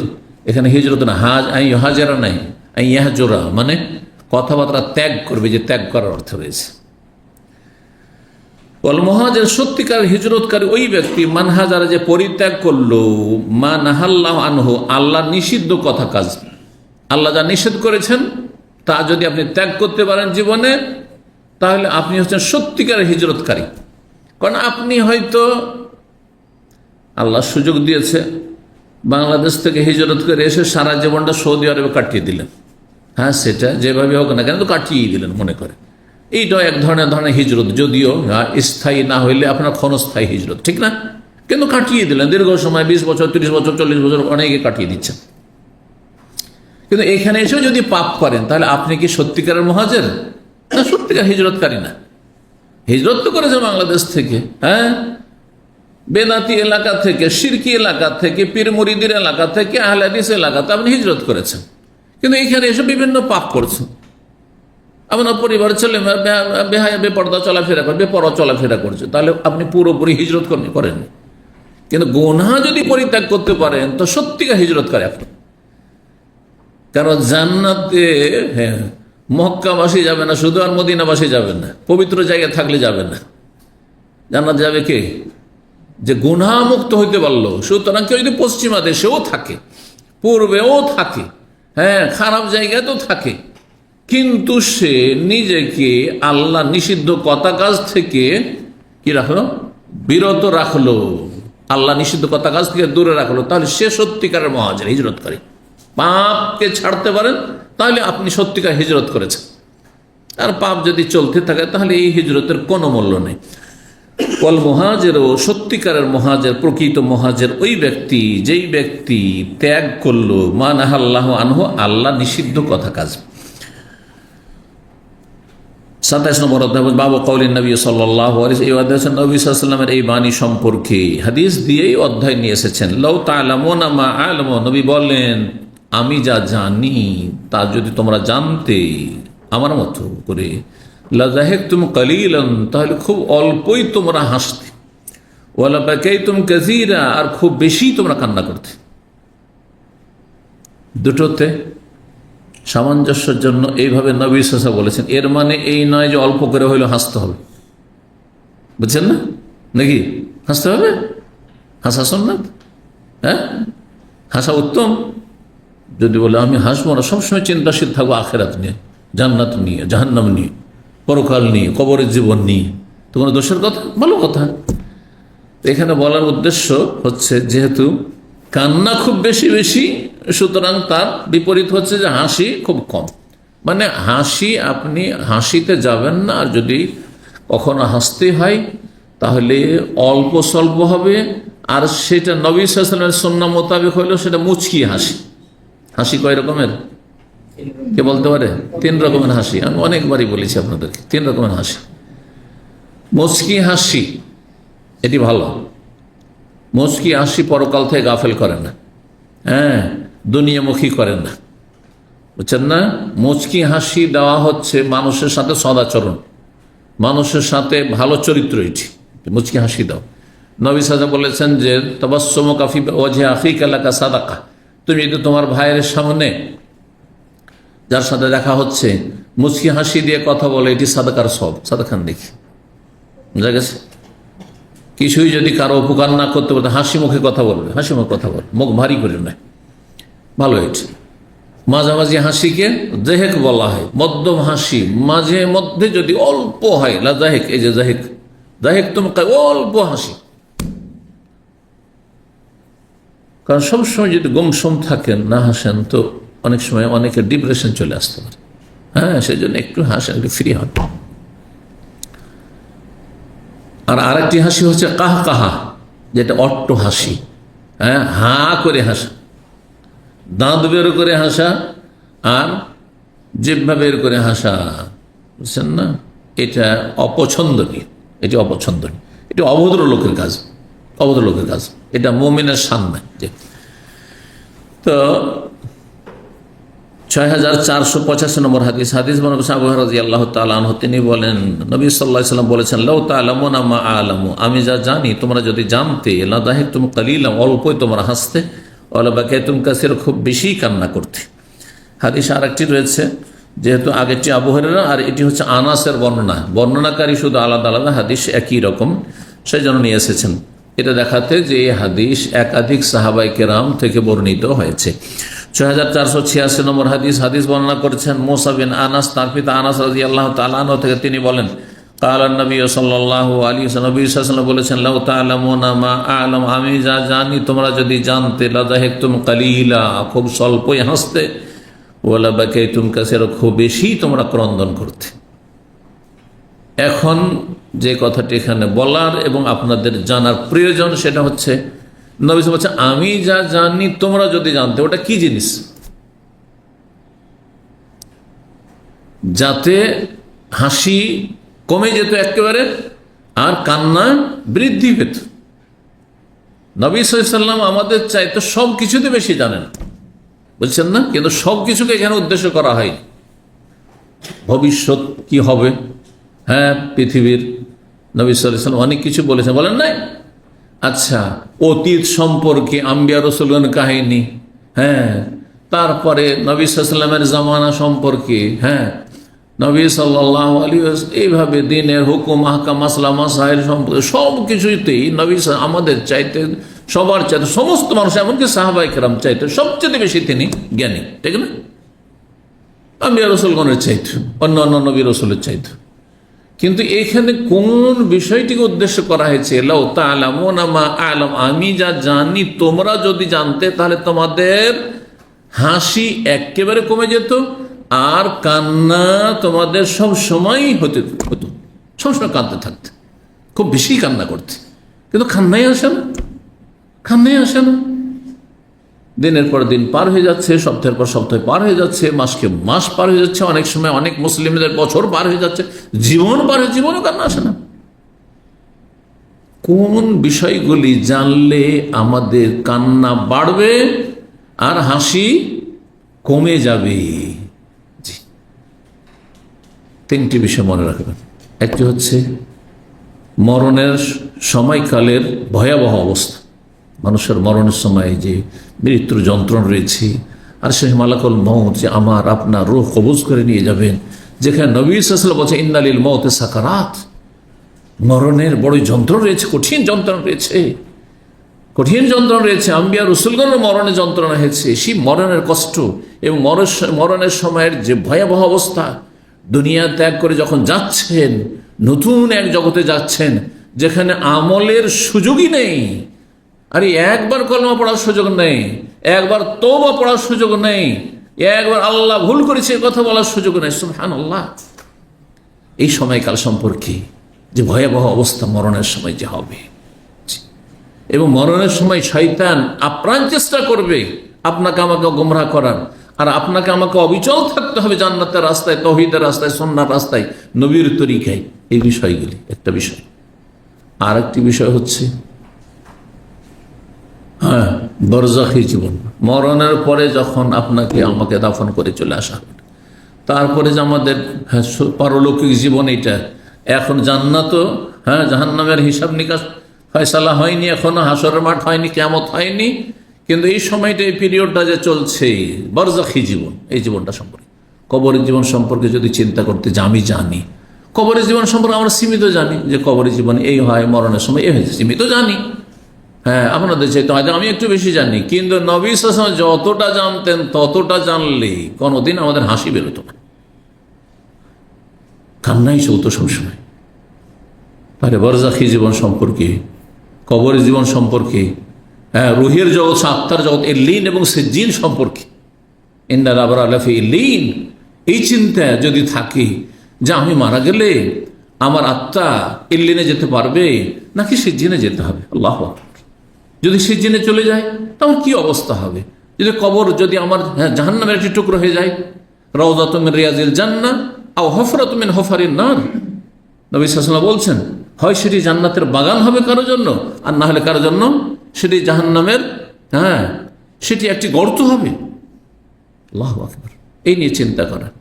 তৃতীয় বিষয় ইয়াউমুল কিয়ামা, কিয়ামতের দিন সম্পর্কে, যেখানে ভয়াবহ অবস্থা, যেখানে বিভিন্ন স্তরগুলির কথা, এক একটি কথা সম্পর্কে বিশদভাবে যদি আমরা জানতাম এবং সেগুলিকে মনে রাখতাম, যে পুলের ওপর দিয়ে যখন পার হইতে হবে, যে পুল মানুষের পশমের চাইতে বেশি চিকন শুরু হবে, তার উপর দিয়ে পার হইতে হবে, আর সেখানে সব আছাড়া খেয়ে খেয়ে পড়বে, জাহান্নামে পড়বে, জাহান্নামের উপরে সেটি স্থাপিত করা হবে। আর তারপরে সেখানে যে আরো যে বিভিন্ন রকমের বিষয় রয়েছে, এক শ্রেণীর লোককে ফেরেশতারা হাউজে কাউসার থেকে তাড়িয়ে দেবেন, আর সেখানে হাসরের মাঠে মানুষ নিজের ঘামে হাবুডুবু করবে। আল্লাহু আকবার। এই বিষয়গুলি নিয়ে যদি চিন্তা করতেন। আর তারপরে যখন হিসাব শুরু হবে, তোমার হিসাব দাও, যদি বিস্তারিত হিসাব শুরু হয়ে যায়, যে তোমার জীবনের এক একটি হিসাব দাও, তাহলে কঠিন হয়ে যাবে। সংক্ষেপে যদি হয় হিসাবা ইয়াসিরা, যেটা বলা হয়েছে, আল্লাহ যেন আমাদের হিসাবকে সহজ করে, আল্লাহ রাব্বুল আলামিন বিনা আযাবে যেন আল্লাহ আপনাকে জান্নাত দান করে, তাহলে তো সহজ। কিন্তু যদি হিসাব শুরু হয়ে যায়, তোমার যৌবনের হিসাব দাও, তোমার আয়ুর হিসাব দাও, তোমার পয়সার এক একটার হিসাব দাও, কোথা থেকে ইনকাম, কোথায়, তোমার বিদ্যার হিসাব দাও, জি, তোমার এই চোখের নিয়ামতের হিসাব দাও, হাত পায়ের হিসাব দাও। সুবহানাল্লাহ। যখন হিসাব শুরু হয়ে যাবে, প্রথম হিসাব যখন শুরু হবে সালাতের, চিন্তা করুন, যারা 10 বছর 20 বছর সালাত পড়েননি আর তারপর তওবা করেছেন, আপনার তওবা খালেস হয়েছে কিনা কে জানেন? আপনি কি খাঁটি অন্তরে তওবা করতে পেরেছেন? যারা বিভিন্ন কাবিরা গুনাহে লিপ্ত হয়েছেন, এখন আপনি সত্যি কি ওইভাবে তওবার শর্ত পুরা করে তওবা করতে পেরেছেন কিনা, তওবাতান নাসুহা হয়েছে কিনা, এটা দেখার বিষয়, চিন্তার বিষয়। এই বিষয়গুলি যদি আমরা চিন্তা করি, তাহলে আমাদের কখনো হাসি আসবে না, কান্নাই হতে থাকবে, কান্নায় আসতে থাকবে। আল্লাহ বোঝার জন্য তৌফিক দান করেন। এই হচ্ছে এই হাদিসটির অর্থ, যে আমি যা জানি মরণের সময়কাল সম্পর্কে, আর বরজাখী জীবন, কবরের জীবন সম্পর্কে, আর বিচার দিবসে আমল কিয়ামতের হিসাব নিকাশ সেখানে যে রয়েছে, আর বিভিন্ন স্তর রয়েছে, জান্নাত জাহান্নামের সেই কঠিন শাস্তি সম্পর্কে, তাহলে তোমরা হাসা বাদ দিয়ে তোমরা সবসময় কান্না করতে। আল্লাহু আকবার। 28 নম্বর অধ্যায় হচ্ছে বাবুনি অধ্যায় হচ্ছে হোজেবাতের নার বিশাহাওয়াত।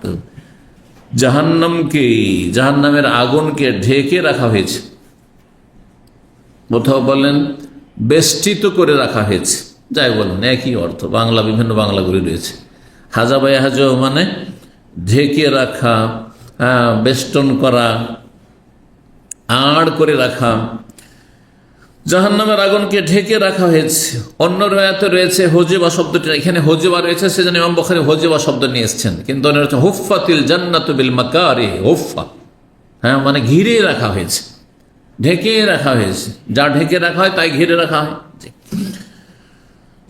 কি দ্বারা জাহান্নামের আগুনকে ঘিরে রাখা হয়েছে বা ঢেকে রাখা হয়েছে, বেষ্টিত করে রাখা হয়েছে? বিশাহাওয়াতি, মানুষের মনের যেগুলি কামনা বাসনা সেগুলি দিয়ে, মানে এমন সুসজ্জিত করে রাখা হয়েছে যেটা মানুষের কামনা বাসনা, মানে দেখলেই মন চাইবে সেদিকে চলে যাওয়ার, সেদিকে লাফ দেওয়ার, সেদিকে ঝাঁপিয়ে পড়ার, এইভাবে ঢেকে রাখা হয়েছে। হাদিস পড়েন আর তারপর তখন তার অর্থ বুঝবেন। 6487 নম্বর হাদিস মনে করছেন আবু হুরায়রা রাদিয়াল্লাহু তাআলা আনহু, তিনি বলেন আন্না রাসূলুল্লাহ সাল্লাল্লাহু আলাইহি ওয়াসাল্লাম রাসূল বলেন হোজেবাতের নার বিশাহাওয়াত, জাহান্নামের আগুনকে বেষ্টিত করে রাখা হয়েছে বা ঢেকে রাখা হয়েছে কি দ্বারা? মানুষের কামনা বাসনা দ্বারা। যা মানুষের কামনা বাসনা, মনটা চাই, প্রবৃত্তি যা চাই, তা দিয়ে যেন ঢেকে রাখা হয়েছে। তাহলে যদি এমন আকর্ষণীয় বস্তু দিয়ে, বলতে পারেন আকর্ষণীয় বস্তু দিয়ে ঢেকে রাখা হয়েছে, তাহলে কে আকর্ষণীয় বস্তুতে হাত বাড়াবে না? যেখানে ফুল দেখবেন, ফুল দেখলেই তো হাত বাড়বে ফুলের দিকে, বাড়বে না? বাড়বে না? কিন্তু আগুন যদি দেখেন কাঁটা দিয়ে হাত বাড়াবেন? কাঁটা লেগে যাবে হাতে না। ও হোজেবাতিল জান্নাতু বিল মাকারিহার, জান্নাতকে আবার বেষ্টিত করে রাখা হয়েছে বা ঢেকে রাখা হয়েছে কি দিয়ে? কষ্টদায়ক বস্তুগুলি দিয়ে, অর্থাৎ বিপদ আপদ দিয়ে, বালা মুসিবত দিয়ে। কি অর্থ হলো তাহলে? কেমন কথা? কামনা বাসনা দিয়ে কোনো জিনিসকে ঢাকা যায়? আর ঢাকলে কোনো একটা ঢাকার মতো জিনিস লাগবে, তাই না? কিন্তু কামন মানুষের আকর্ষণীয় বস্তু দিয়ে জাহান্নামকে ঢেকে রাখা হয়েছে বলা হচ্ছে, আর জান্নাতকে ঢেকে রাখা হয়েছে বালা মুসিবত, বিপদ আপদ দিয়ে, কষ্টদায়ক বস্তু দিয়ে। এর অর্থ বুঝতে হবে। এর অর্থ কি? অর্থাৎ জাহান্নামে যাবে কারা? যার আকর্ষণীয় বস্তুর দিকে ঝাঁপ দিবে, যেটাতে মজা লাগে সেদিকে ঝাঁপ দিবে, যাতে মজা লাগে সেদিকে ঝাঁপ দেবে। রাতারাতি বড় লোক হতে কাকে মজা লাগে না? এই 1000, 1500, 2000 করে বেতন পেতে পেতে পেতে 2 বছর 3 বছর তোরা ঋণ পরিশোধ করতে, তারপরে বাপ মাসে তাদের দিতে হবে, খরচ করে, ভাই বোন আছে দিতে হবে, এই করতে হবে সেই করতে হবে, আর তারপরে আরে নিজের ভবিষ্যৎ কখন বিয়ে শাদী করবো, কখন বাড়িঘর তৈরি করব, আর সবাই শহরমুখী হয়ে যাচ্ছে, আমি কত আর গ্রামে পড়ে থাকবো, অনুন্নত জায়গায় থাকবো, সেখানে শিক্ষার সুযোগ সুবিধা কম, চিকিৎসার ফ্যাসিলিটি কম, ইত্যাদি। এসব চিন্তা করছেন না? এইসব চিন্তা করতে গিয়ে আকর্ষণীয় বস্তুর দিকে ঝাঁপ দিলেন। কেউ বললো যে তুমি রাতারাতি বড় লোক হবে, কি এই হিরোইন আর গাঁজার ব্যবসা করো? একটা দুটা এতে সাকসেস হলে তো কাজ হয়ে গেল, ব্যাস। আর তাতে ধরা খেয়ে গেল, দুনিয়াতে ধরা খেয়ে গেল, না হলে আখেরাতে ধরা খাবেন আপনি, ঠিক না? হারামে লিপ্ত হয়ে গেলেন, যাতে আকর্ষণ রয়েছে, তাতে জাহান্নাম রয়েছে। তো নবী সাল্লাল্লাহু আলাইহি ওয়াসাল্লাম কি বলছেন? হোজেবাতিন নার, জাহান্নামকে ঢেকে রাখা হয়েছে বিশাহাওয়াত, আকর্ষণীয় বস্তু দিয়ে, মন যেগুলি চায়, মানে যত মজার জিনিস, মজার কথা, মজার কাজ, যত আমোদ ফুর্তি লাগে, বিনোদন, সেগুলি করেন, জাহান্নামে যাওয়া সহজ। যখন ঘুমাবেন আরামসে ঘুমিয়ে যান, রাত ছোট আজকাল, 3 ঘন্টা 2 ঘন্টা ঘুম হয় না, তারপর ফজরে জাগতে হয়। এত কষ্ট না করে আরামসে ঘুমিয়ে থাকেন, সকাল 9টায় ডিউটি, 6 ঘন্টা এক টানা 6 ঘন্টা 7 ঘন্টা ঘুম হয়ে গেল, তারপরে ওইটা টান দিলেন ডিউটিতে। হ্যাঁ, এটা হচ্ছে আকর্ষণীয় বস্তু। জাহান্নামে সোজা চলে যান। জাহান্নামকে এই দিয়ে ঢাকে রাখা হয়েছে, বোঝা গেছে।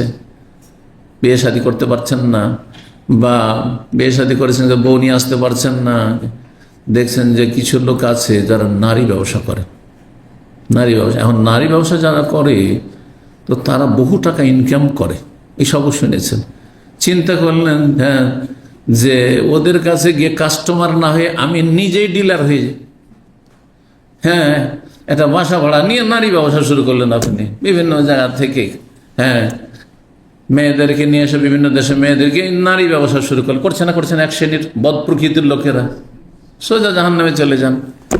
এতে হবে কি, আর ওই যে কাস্টমার হলে তো ফিস দিতে হচ্ছিল, হ্যাঁ, একবারে এত টাকা করে ফিস লাগছিল, আপনার সব ফ্রি।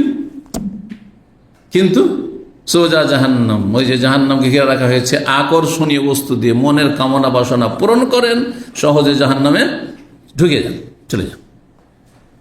আর জান্নাতে গেলে কষ্ট করতে হবে, 2 ঘন্টা হোক আর 1 ঘন্টা হোক, হ্যাঁ, ঘুম হোক আর নাই হোক, আমরা ফজরে যেতে হবে, নামাজটা সূর্য ওঠার আগে নামাজটা পড়তে হবে। কথা বোঝা গেছে। রোদে, হ্যাঁ, কষ্টে, বড়দিন হোক আর যাই হোক না কেন, গরম হোক, আপনাকে রমজান মাসের শ্যাম রোজা রাখতেই হবে। আপনাকে কষ্ট করে রোজা রাখতে হবে, জি, কষ্ট করে জীবনযাপন করতে হবে, হারাম থেকে নিজেকে বাঁচিয়ে রাখতে হবে। মন চাইছে অনেক কিছু, কিন্তু এটা হারাম, এটা নাজায়েজ। মানুষ এসব ব্যবসা বাণিজ্য করে অনেক, হ্যাঁ, তাড়াতাড়ি সচ্ছল হয়ে যাচ্ছে, আমি তো কিছুই করতে পারছি না, না ওইদিকে তাকাইলে হবে না। হ্যাঁ, হালালে যেন পরিতুষ্টি থাকে। হফাতিল জান্নাতুল মাকারিহ। আমাকে একজন ডাক্তার, বিশেষজ্ঞ, এমডি, হিতাকাঙ্ক্ষী মানুষ, উনি এক সময় খুব আসতেন, কাছের মানুষ হয়, দেখতেন যে আমি তো এখান থেকে দাস শেষ করে যেতে যেতে আর তার ঘুমাতে প্রায় 12টা কাছিয়ে যায়, আর রাত এখানে এত ছোট হয়ে যায় এক সময় যে 3 ঘন্টা ঘুম হয় না।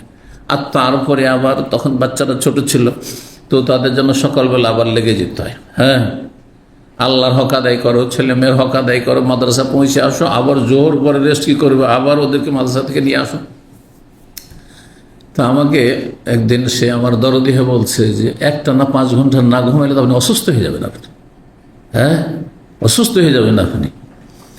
তো আমি বললাম তার কি করবো, এই সম্ভবই না। ফজর পড়লে আমাকে একটানা 5 ঘন্টা অসম্ভব ঘুমানো, একমাত্র শীতকালে চলবে, 2-4টা মাস চলবে হয়তো। তারা এইরকমই জীবনযাপন করে। এই ধরনের লোক যারা আমাকে যারা অ্যাডভাইস করছে তারা ওইরকমই করে। নিজের ঘুমটা যখন ঘুমাইলো, ঘুম লম্বা করে পুরা করে নামাজ পড়ে। অনেকে আছে নামাজ পড়ে, কিন্তু ঘুম যখন 5 ঘন্টা 6 ঘন্টা হয়ে গেল, উঠলো সকাল 7টায় নামাজটা পড়ে তারপরে চলে গেল ডিউটিতে। আমি যদি এরকম করি তো ওই যে জান্নাতে বঞ্চিত। হ্যাঁ, কষ্ট করলাম না, আরাম করলাম, মজা করে ঘুমাইলাম, 5-6 ঘন্টা শরীরটাকে আরাম দিয়ে দিলাম, জাহান্নামে চলে গেলাম। কথা বোঝা গেছে। হুফাতিল জান্নাতুল মাকারিহি। গরমের সময় এখানে সৌদি আরবে জোহর আসরে উজু করতে কি যে কষ্ট হয়, কি যে কষ্ট হয়, যারা উজু করে তারাই জানে, ঠিক না? আর কনকনে শীতের সময় কি যে কষ্ট হয় যাদের গরম পানি করার ব্যবস্থা নেই অথবা সফরে। দেখেছেন যখন শীতকালে যখন আপনি মক্কা যাবেন, তায়েফের আশেপাশে বা রিয়াজ থেকে ওই দিকে গেলে, আরে আল্লাহ রে, এরকম একসময় উজু করেছি বাসে যখন যেতাম, সেই কালে যৌবনকালে অনেক আগে বাসে যেতাম, তো সুবহানাল্লাহ, যেখানে উজু করেছি মনে হচ্ছে হাত পা কেটে পড়ে গেল, আছে কি নাই খুঁজে পাওয়া না। আল্লাহু আকবার, কি কষ্ট। এখন যদি মনে হয় না উজু করবো না, এত ঠান্ডা পানিতে উজু করবো না, আমি নামাজ পড়বো না, জাহান্নামে চলে যাবো, শরীরটাকে আরাম দাও, জাহান্নামে চলে যাবো। কথা বুঝতে পেরেছেন? কম্বলের নিচে থেকে শীতকালে বেরোতে কষ্ট লাগে, সুতরাং ঘুমিয়ে থেকে গেলেন, জাহান্নামে চলে যান। হ্যাঁ, শাহওয়াত, নিজের কুপ্রবৃত্তির অনুসরণ করেন, আকর্ষণীয় বস্তুকে আপনি নেন আর জাহান্নামে চলে যান। যারা সুদখোর ওইরকম, টাকাটা এমনি এমনি কেন দিয়ে দেবো, বছর ধরে পড়ে থাকবে এমনি, মানে সুদখোররা বলে যে আমার টাকাটা কি বাঁঝা বুঝলেন, বন্ধে টাকাকে বন্ধে টাকা দেবো ওকে আমি 5,000 10,000 রিয়াল দেবো, আর একটা পয়সা আসবে না, মানে টাকা আসতে হবে সেখান থেকে। জাহান্নামে চলে যান আপনি। সুদ খেতে মজা লাগলো, জাহান্নামে চলে যান। 29 নম্বর অধ্যায়, বাবুন, অধ্যায় হচ্ছে আল জান্নাতু আকরাবু ইলা আহাদিকুম মিন শিরাকি নালিহি ওয়ান নারু মিসলু যালিক। নবী সাল্লাল্লাহু আলাইহি ওয়াসাল্লাম, এটি হাদিসের অংশ। জান্নাত তোমাদের যে কোনো ব্যক্তির অত্যন্ত নিকটবর্তী, অতি নিকটবর্তী। কিসের চাইতে? মিন শিরাকি নালিহি, তোমাদের জুতো স্যান্ডেলের যে ফিতা তার চাইতে বেশি। যেহেতু স্যান্ডেলের যে ফিতা থাকে তার চাইতে বেশি, যেটা মানুষের পায়ের সাথে অতপ্রতভাবে লেগে থাকে, জড়িত থাকে, তার চাইতে বেশি জান্নাত নিকটবর্তী। অন্যার আর জাহান্নাম ওই রকমই। এই মনে করি না যে জাহান্নাম অনেক দূরে, আমি ধার্মিক লোক, আমি আল্লাহ ভীরু, আমি পরেজগার মানুষ, আমি আলেম, সুতরাং জাহান্নাম আমার থেকে অনেক দূরে। কখনো ভাবিয়েন না, কোনো ব্যক্তি ভাবা উচিত নয় যে আমি অনেক ধর্মকর্ম করি, দিনদারি আছে, পরেজগারি আছে, অনেক ভালো কাজ করি, সুতরাং আমি জাহান্নাম থেকে অনেক দূরে। না, একেবারে আপনার জুতো স্যান্ডেল যেমন পায়ে লেগে আছে, একেবারে জুতো স্যান্ডেল ফিতা লেগে আছে, ঠিক ওই রকমই জান্নাত জাহান্নাম অতি কাছে। সামান্য একটু অপরাধের কারণে, একটু অপরাধ মানে একটু অপরাধ নয়, কবিরা গুনাহ এমন করলেন জাহান্নামে যাওয়ার কাজ করে ফেললেন আপনি। হঠাৎ করে আপনি এমন পাপ করলেন জাহান্নামে চলে গেলেন আপনি। হঠাৎ করে এমন একটা নেকির কাজ করলেন যে জান্নাতে চলে গেলেন আপনি। এগুলো ধর এর আগে দিয়েছি। সারা জীবন হয়তো অনেক পাপ করেছে, কিন্তু শেষখানে তওবা করা নসিব হয়ে গেল। আর তারপরে চেষ্টা করেছে, এমনি তো আর নসিব হবে না, চেষ্টা করেছে, আর তওবা করে খালেস অন্তর থেকে লা ইলাহা ইল্লাল্লাহ পড়লো, জান্নাতে যাবে না? যাবে না। কিন্তু শেষখানে যদি বলে হ্যাঁ হাজি আগোস মাদাত, ইয়া গৌস ইয়া জিলানি, আমাকে রক্ষা করো, আমার রোগটা ভালো করে দাও। ডাক্তার সব ফেল হয়ে গেল চিকিৎসা করে, তখন চলে গেল মাজার, শাহজালালের মাজারে, যে সেখানে গেলেই ভালো হবে। আজ তারপরে মারা গেল। কত কাছে জাহান্নাম, স্থায়ী জাহান্নামী, চিরকাল জাহান্নামে থাকবে। সারা জীবনে সমস্ত ইবাদত বন্দেগী ফরজ নফল সব ধ্বংস করে ফেলেছে। লাইন আশরাকতা লা ইয়াহবাতা আমালুক, আল্লাহ সূরা জুমারে বলছেন, সূরা আনা বলছে ওয়ালাউ আশরাকু লাহাবিতা আনহুম মা কানু ইয়ামালুন, শিরক কুফরি করলে সমস্ত আমল ধ্বংস হয়ে যাবে। 6488 নম্বর হাদিস বর্ণনা করছেন আব্দুল্লাহ বিন মাসউদ রাদিয়াল্লাহু তাআলা। তিনি বলেন, নবী সাল্লাল্লাহু আলাইহি ওয়াসাল্লাম বলেছেন, আল জান্নাতু আকরাবু ইলা আহাদিকুম, জান্নাত তোমাদের অতি নিকটবর্তী, মিন শিরাকি নালিহি, জুতো স্যান্ডেলের ফিতার চাইতে বেশি। ওয়ান নারু মিসলু, আর জাহান্নামও ঠিক অনুরূপ। 6489 নম্বর হাদিস বর্ণনা করেছেন আবু হুরায়রা রাদিয়াল্লাহু তাআলা। নবী সাল্লাল্লাহু আলাইহি ওয়াসাল্লাম বলেন, আসদাকু বাইতিন, সবচাইতে সত্য কবিতার ছন্দ। বাইত বলা হয় ছন্দকে, এটা ছন্দ। বাইত মানে বাড়ি, এতদিন জানতেন না? বাইত মানে বাড়ি হয়, আর বাইত মানে কবিতার ক্ষেত্রে একটা লাইনের কবিতা যাতে দুটো অংশ থাকে, বুঝছেন না? তো সেটাকে কি বলা হয়? ছন্দ বলা হয়, একটি ছন্দ। তো সবচেয়ে সত্য ছন্দ কালাহু শায়ের, কবি লবিদ ইবনে রবি একজন কবি ছিলেন, প্রখ্যাত কবি। তার এই কবিতাটি, এই লাইনটি কি, আলা কুল্লু শাইইন মা খালাল্লাহ বাতিলু, আল্লাহ ছাড়া যা কিছু রয়েছে সব কিছুই হচ্ছে ধ্বংসশীল। বাতিল মানে হচ্ছে ধ্বংসশীল, হালেক। আল্লাহ ছাড়া যা কিছু পৃথিবীতে আছে সবকিছুই ধ্বংসশীল। দ্বিতীয় অংশ রয়েছে, এর আগে বলেছিলাম, ওয়াকুল্লু নাঈমিন লা মুহালাতা যায়েলু। এই অংশটুকু নবী সাল্লাল্লাহু আলাইহি ওয়াসাল্লাম বলেননি, কারণ এই অংশতে একটি অর্থ নিলে ঠিক, আরেকটি অর্থ নিলে বেঠিক, ঠিক নয়। দ্বিতীয় যে ছন্দটি, এটির অর্থ শুনতে হলে ওয়াকুল্লু নাঈমিন, প্রত্যেকটি দুনিয়ার নিয়ামত, যত নিয়ামত রয়েছে, আল্লাহর দান রয়েছে, লা মহালা নিঃসন্দেহে, জায়েলু ধ্বংসশীল, শেষ হয়ে যাবে, নিঃশেষ হবে। প্রত্যেক নিয়ামতের মধ্যে সবচেয়ে বড় নিয়ামত হয় জান্নাতের নিয়ামত, ঠিক না? তাহলে জান্নাতের নিয়ামতকে ধ্বংস হয়ে যাবে না? জান্নাত চিরকাল, খালিদিনা ফিহা, চিরকাল সেখানে থাকবে, তাই না? সেই জন্য নবী সাল্লাল্লাহু আলাইহি ওয়াসাল্লাম ওই লাইনটি বলেননি, ওই ছন্দটি বলেননি। কিন্তু যদি এই কবিতাকে বলা যায়, এই কবিতাতে জান্নাতকে উদ্দেশ্য করা হয়নি, পার্থিব বস্তুকে শুধু উদ্দেশ্য করা হয়েছে, তাহলে দুনিয়ার যত নিয়ামত রয়েছে সব একদিন নিঃশেষ হয়ে যাবে। আমার আপনার কাছে, রাজা বাদশাদের কাছে রাষ্ট্রনায়কদের কাছে যা কিছু রয়েছে, ধনকুবদের কাছে, টপ 10 যারা দুনিয়া, তাদের কাছে যা রয়েছে, থাকবে নাকি? সে আগে ধ্বংস হয়ে যাবে, না হলে তার আগে তার ধন সম্পদ, তার রাজত্ব ধ্বংস হয়ে যাবে। কুল্লু নাইমিন, সমস্ত নিয়ামত, লা মুহালাতা, কোনো সন্দেহ নেই এতে যে জাইলু, তা হচ্ছে ধ্বংসশীল দুনিয়ার নিয়ামত, তবে জান্নাতের নিয়ামত নাই। 30 নম্বর অধ্যায় হচ্ছে বাবুনি অধ্যায় হচ্ছে লিয়ানজুর ইলা মান হুয়া আসফালা মিনহু ওয়ালা ইয়ানজুর ইলা মান হুয়া ফাওকাহু। এটিও একটি হাদিস দিয়ে অধ্যায় নিয়ে এসেছেন। প্রত্যেক ব্যক্তি যেন তার নিচের দিকে তাকায়। কোন ক্ষেত্রে? দুনিয়ার ক্ষেত্রে। পার্থিব ক্ষেত্রে কোন দিকে তাকাবেন? নিচের দিকে তাকাবেন আপনি, প্রতিটি মানুষ, তাহলে শান্তি পাবেন, আল্লাহ শুকরিয়া আদায় করতে পারেন। ওয়ালা ইয়ানজুর ইলা মান হুয়া ফাওকাহু, যে ওপরে রয়েছে তাদের দিকে তাকাবেন না, বা যারা ওপরে রয়েছে তাদের দিকে তাকাবেন না। আপনারা যদি আপনার চাইতে বা আপনাদের চাইতে সিনিয়র যারা রয়েছে তাদের দিকে শান্তি পাবেন, বেশি পয়সাওয়ালা, বেশি সুস্থ, বেশি শক্তিধর, বেশি ক্ষমতাবান, রাষ্ট্রনায়ক, নেতা, মাথা, তাদের দিকে তাকান, শান্তি পাবেন না। যদি আমি যদি সেই কফিল হইতাম, যে কফিলের আন্ডারে আমি কাজ করি, আমি যদি যেই কোম্পানিতে কাজ, সেই কোম্পানির মালিকটা হয়ে যেতে পারতাম, শান্তি পাবেন? তখন শান্তি পাবেন না, নিচের দিকে তাকাইতে হবে। যে আমি তো আলহামদুলিল্লাহ অফিস জব করি, আমি ঠান্ডায় বসে কাজ করি, আমি শুধু আমাকে ড্রাইভ করতে হয়, হালকা কাজ করি, আমার নিচে রয়েছে যাদের কঠোর পরিশ্রম করতে হয়, লেবার, মেহনত করতে হয়, ভারী ভারী মাল সামান উঠাইতে হয়, নামাইতে হয়, শুকরিয়া আদায় করবেন না? 12 ঘন্টা, সকাল 6টা থেকে সন্ধ্যা 6টা পর্যন্ত ডিউটি করে, এই ক্লিনের কাজ রাস্তাঘাটে, কত গরমের রোদে, আর তারপরে এদেরকে বসতে দেওয়া হয় না। নিষেধ, যদি সুপারভাইজার জালেন চলে আসে আর কোথাও বসে দেখেন নেই, তাহলে তাদের বিপদ আছে। তারপরে এত দূর থেকে তারা আসে যে ডিউটিতে আসতে 1 ঘন্টা, যেতে 1 ঘন্টা, বুঝতে পেরেছেন? আপনি মাশাআল্লাহ বাসাতে বেরোলে 5 মিনিট 10 মিনিটের ডিউটিতে চলে গেলেন, আল্লাহ শুকরিয়া আদায় করবেন কি করবেন না? দুনিয়ার ক্ষেত্রে নিচের দিকে তাকাতে হবে, কিন্তু দিনের ক্ষেত্রে, ইমানের ক্ষেত্রে, আমলের ক্ষেত্রে, জান্নাত লাভের ক্ষেত্রে, জাহান্নাম থেকে বাঁচার ক্ষেত্রে নিচের দিকে তাকাবেন। আরে আমি তো 5 ওয়াক্ত পড়ি, অধিকাংশ লোক তো 1 ওয়াক্ত পড়ে না।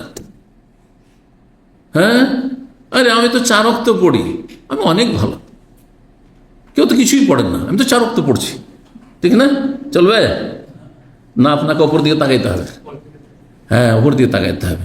জি, ওনার মতো কেমন করে হবে? উনি তাহাজ্জুদ পড়ছেন, আমি তাহাজ্জুদ পড়তে পারি না, কেমন তাহাজ্জুদ পড়তে পারি? আমি সালাতুল দুহা, চাস্তে নামাজ কি করে পড়বো?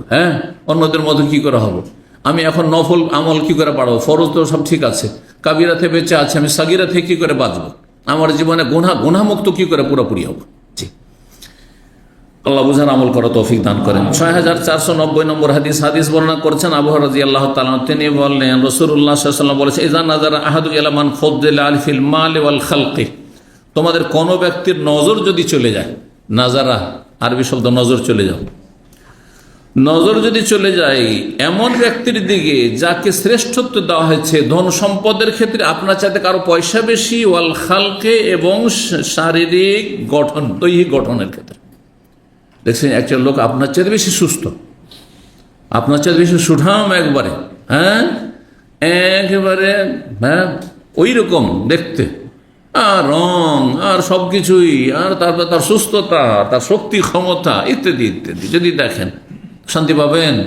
আমি এত কমজোর, চারিদিক থেকে রোগ আর রোগ, আমার বালা মুসিবতে শেষ নেই। আর হাসপাতালে যারা ভর্তি, ওদেরকে দেখেন না কেন? নিচের দিকে তাকান, মাঝে মাঝে হাসপাতালে যাবেন এই জন্য। জি, যেখানে থাকেন না কেন, ফালিয়ানজুর ইলা মান হুয়া আসফালা মিনহু, যদি এরকম নজরটা চলে যায়, হঠাৎ করে ওপর দিকে নজর চলে গেছে, এরা কত সুখের জীবন কাটাচ্ছে, কত ভালো কিছু খাচ্ছে, আর ভালো জীবন যাপন করছে, উচ্চমানের জীবন যাপন করছে, যদি পেতাম, শান্তি পাবেন না। ফালিয়ানজুর, যদি নজর চলে যায় অনিচ্ছাকৃত, ইচ্ছা করে তো আপনি নিয়ে যাবেন না, ওইদিকে তাকাবেন না, যদি চলে যায়, ফালিয়ানজুর ইলা মান হুয়া আসফালা মিনহু, যে নিচের দিকে রয়েছে তার দিকে যেন তাকাই, মিম্মান, ওই সব ব্যক্তির চাইতে নিচে রয়েছে যাদেরকে ফজিলত দেওয়া হয়েছে।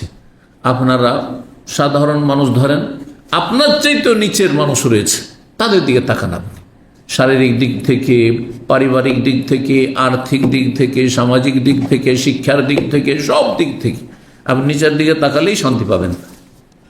31 নম্বর অধ্যায় বলছেন বাবু মান হাম্মা বিহাসানাতিন ওয়া বিসাইয়্যাতিন। এই অধ্যায় হচ্ছে কোন ব্যক্তি যদি নেকি বা গুনার ইচ্ছা করে তাহলে কি হবে। নেকির ইচ্ছা করলো, তারপরে নেকিটা করতে পারলো না, এর সওয়াব।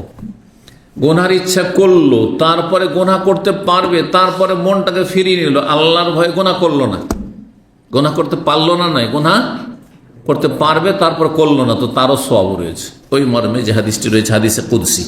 6491 নম্বর হাদিস বর্ণনা করছেন ইবনে আব্বাস রাদিয়াল্লাহু তাআলা আনহু। তিনি বলেন নবী সাল্লাল্লাহু আলাইহি সাল্লাম বলেছেন ফিমা ইয়ারবি আন রাব্বিহি আযza ওয়া জাল্লা, মহান রব থেকে তিনি বর্ণনা করে কালা, নবী বলেন কাল আল্লাহ বলেছেন ইন্নাল্লাহ আযza কাতাবাল হাসানাত ওয়াস সাইয়্যাত, আল্লাহ নেকি এবং গুনাহ সমূহ সুনির্ধারিত করে দিয়েছেন, লিখে রেখেছেন। তকদিরে লেখা আছে, তকদিরে লেখা আছে। তকদিরে লেখা আছে মানে কি বাধ্য নাকি? এর আগে অনেকবারই বলি, তকদিরে লেখা আছে মানে আমরা বাধ্য না, আমরা এটা কিন্তু হাড়ে হাড়ে টের পাচ্ছি, টের পাই না। আপনার তকদিরে আজকে ইসলামী সেন্টারে এখানে দার্সে বসা লেখা ছিল, আছে না? হ্যাঁ আছেন, যখন এখানে তো লেখা ছিল। আপনার কেউ বেঁধে নিয়ে এসছে? আপনার তকদির বেঁধে নিয়ে এসছে? হ্যাঁ, না আপনি সদিচ্ছা এসেছেন? স্বতঃস্ফূর্তভাবে এসছেন আরামসে আপনি। হ্যাঁ, আপনি ইচ্ছা করলে নিচে থেকে চলে যেতে পারতেন, অথবা ঘর থেকে বেরোতেন না, আপনি পারতেন না। এই যে ভালো কাজ করতে এসেছেন আপনি, তারপর তকদিরে লেখা আছে। মন্দ জায়গায় যারা যাচ্ছে, ওকে কে বেঁধে নিয়ে যাচ্ছে? জেনা ব্যভিচারের জায়গায়, মদের আসরে, কত হারাম জায়গাতে, পাপের জায়গায়, পাপ দেখতে, পাপ শুনতে, পাপ করতে যাচ্ছে, তারা কেউ বেঁধে নিয়ে যাচ্ছে? তকদিরে লেখা আছে, কিন্তু বেঁধে নিয়ে যায় না, তাকে স্বাধীনতা আল্লাহ দিয়েছেন। এই যে মানুষকে আল্লাহ কর্ম স্বাধীনতা দিয়েছেন, এটা আমরা কিন্তু সবাই অনুভব করছি, এটা কেউ অস্বীকার করতে পারবেন না। এর ওপর আমাদের হিসাব। তো আল্লাহ রাব্বুল আলামিন নেকি এবং গুনাহ সমূহ লিখে রেখেছে। সুম্মা বায়্যানা যালিকা, তারপর বিষয়টিকে বিশদভাবে বর্ণনা করলেন। ফামান হাম্মা বিহাসানাতিন, সুতরাং কোনো ব্যক্তি যদি নেকি করার ইচ্ছা করে, নেকির জন্য ইচ্ছুক হলেন আপনি, ফালাম ইয়ামালহা, তারপরে সেই নেকিটি আপনি করতে পারলেন না, করলেন না নাই। ধরেন আপনি মসজিদে নামাজ পড়তে যাওয়ার খুব ইচ্ছা করেছে, উজু করেছিলেন, আর তারপরে তখন বের হচ্ছিলেন, আর হঠাৎ করে একটু অ্যাক্সিডেন্ট হয়ে গেল, বা হঠাৎ করে এমন শরীর অসুস্থ হয়ে গেল, যেতে পারলেন না আপনি, পূর্ণ আপনি 27 গুণের সওয়াব পাবেন ওখানে মসজিদে যাওয়া, বুঝছেন না? আরো অতিরিক্ত আরো আল্লাহর রহমতের কথা একটু চিন্তা করুন। আপনার যদি নিয়মিত অভ্যাস থাকে মসজিদে জামাতে নামাজ পড়া, আর অসুস্থতার কারণে যদি না যেতে পারেন, তবুও 27 গুণ 25 গুণ পাবেন, কারণ আপনি সুস্থ থাকলে ঠিকই যেতেন। আগে থেকে উদ্দেশ্য নিয়ত থাকার না থাকে, ইচ্ছা, কারণ আগে থেকে অসুস্থ জানা যায় আমি যেতে পারবো না, কিন্তু আপনার যে অভ্যাস যে আছে, এই ভালো অভ্যাসের কারণে আপনার নেকিটা কন্টিনিউ থাকবে। আল্লাহ রহমতে এত প্রশস্ত। ইসলামী সেন্টারে আসার নিয়ত ছিল, কিন্তু যে কোনো কারণ হঠাৎ করে একটা কারো টেলিফোন চলে আসলে আসতে পারলেন না মালিকের, অথবা যে কোনো বাধা হয়ে গেল সেজন্য আসতে পারেন। নিয়ত ছিল, সব পেয়ে গেছিলেন, হয়তো এলেম সরাসরি নিতে পারলেন না, কিন্তু সব পেয়ে গেছিলেন। তাই বলছেন যে ব্যক্তি নেকির ইচ্ছা করলো, ফালাম ইয়ামালহা, তারপর সেটা করতে পারলো না, কাতাবাহাল্লাহু লাহু ইনদাহু হাসানাতান কামিলা, পূর্ণ এক নেকি আল্লাহ লিখে দিয়েছেন, পূর্ণ এক নেকি আল্লাহ লিখে দিয়েছেন। ফাইন হাম্মা বিহা, আর কোনো ব্যক্তি যদি কোনো নেকি করার ইচ্ছা করে, ও আমেল, আর সেটা করেও ফেললো, কাতাবাহাল্লাহু ইনদাহু আশারা হাসানাত, 10 নেকি আল্লাহ কমপক্ষে লিখবেন, এলা সাবিমিয়াতে জেফিন, 10 থেকে 100, 100 থেকে 700, এলা আযাফিন কাসীরা, বহু গুণে সেটিকে বর্ধিত করতে পারেন আল্লাহ রাব্বুল আলামিন। তাহলে সেটি শুধু দান সাদকার ক্ষেত্রে না, দান সাদকা ছাড়াও যে কোনো নেকির ক্ষেত্রে, এই যে আমরা নামাজ পড়ছি 5 10 50 কমপক্ষে, যেমন হাদিসে মেরাজের হাদিসে রয়েছে, কিন্তু সেটি 100 গুণ হইতে পারে, আবার তার চাইতে বেশি হইতে পারে, 700 গুণ হইতে পারে, তার চাইতে বেশি হইতে পারে, এলা আযাফিন কাসীরা, যে কোনো নেকির ক্ষেত্রে। ওমান হাম্মা বিসাইয়্যাতিন, কোনো ব্যক্তি যদি গুনার ইচ্ছা করে, মনে শয়তানি ওয়াসওয়াসা আসলো, আর মনটা চাইলে একটা পাপ করান, ফালাম ইয়ামালহা, তারপরে সেই পাপটি করতে পারলো না, করলো না, করতে পারলো না। যখন চুরি করার ইচ্ছা হলো, আর তারপর চুরি করতে গিয়েছিল, আর তার বাড়িওয়ালা জেগে গেছে, গুনাহগার হবে না? গুনাহগার হবে অবশ্যই, কারণ ও পারলে চুরি করতো। এজন্য এখানে কি বলতে হবে, সে আল্লাহর ভয়ে আর কি করলো না, চুরি করলো না। নিয়ত ছিল চুরি করবে, হ্যাঁ নিয়ত হয়েছে, ইচ্ছা হয়েছে, কিন্তু তারপরে সে চুরি করা বাদ দিল। কিসের জন্য? আল্লাহর ভয়ে, মানুষের ভয়ে নয়, প্রশাসনের ভয়ে নয়।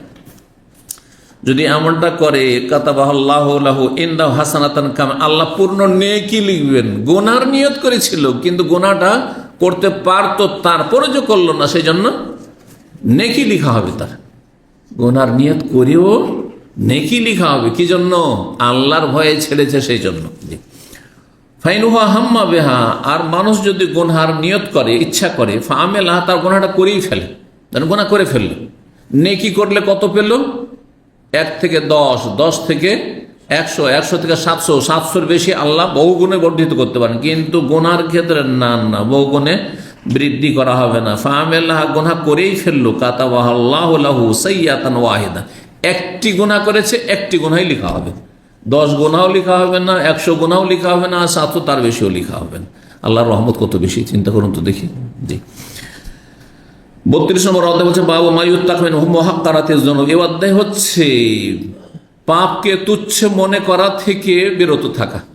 মায়ুত্তাকা, বেঁচে থাকবেন আপনি, মিন মুহাক্কারাতিজ যুনুব, পাপকে তুচ্ছ মনে করা থেকে। পাপকে তুচ্ছ মনে করবেন না। অধিকাংশ যারা বিভিন্ন পাপ করছেন আর আল্লাহর ভয়ও আছে, আল্লাহর ভয় আছে আর পাপ করছেন, এমন অনেক লোকের আছে যারা বেশ কিছু পাপকে তুচ্ছ মনে করছেন। উদাহরণ দেব 2-1টি।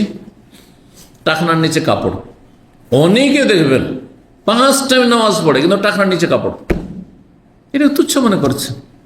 হ্যাঁ, আমার অহংকার নেই, তুচ্ছ মনে, অথচ জাহান্নামের শাস্তির কথা রয়েছে। একটু ভয় লাগে না আপনাকে? আর নামাজ পড়ছেন, নামাজ আপনাকে জাহান্নামের রাস্তা থেকে বিরত রাখতে পারলো না?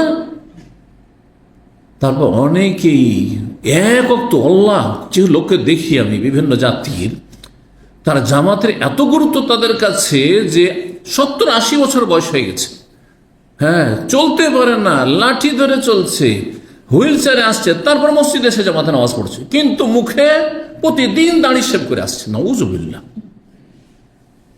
এই যে মুহাক্কারাতিজ যুনুব, গুনাহকে তুচ্ছ মনে করা, কোনো ফ্যাক্টরি নাই, কোনো ব্যাপারই না। আজকাল এই মিডিয়ার যুগে, সোশ্যাল মিডিয়ার যুগে বিশেষ করে চোখের গোনা, মহিলাদের দিকে তাকানো, ফেসবুকে, ইউটিউবে, হ্যাঁ আর টিভিতে খবর পড়ছে, মহিলা ওইদিকে তাকিয়ে শুনছে, আর তারপর নাউজুবিল্লাহ শিয়ানো করছে। মহিলা কোনো কিছু একটা, তাকে আর্টিকেল বা কোনো একটা ভিডিও ভালো লাগলো, কোনো একটি কথা ভালো লাগলো, তার পক্ষে সেই জন্য মহিলার ছবি সহ শেয়ার করে দিচ্ছে। মানে দাঁড়িয়েওয়ালা 5 ওয়াক্ত নামাজ পড়ে জানি, তারা এগুলো শেয়ার করে দেয়। আশ্চর্য কথা, আপনি হারামকে হারামই মনে করছেন না, আপনি এটা গুনাহটাকে তুচ্ছ মনে করছেন। আপনি নিজেও হারাম দেখলেন আপনি মহিলার চেহারার দিকে, আর অন্যরাও যাতে দেখুক, যে গ্রুপে আছে ওদেরকে শেয়ার করছেন আপনি।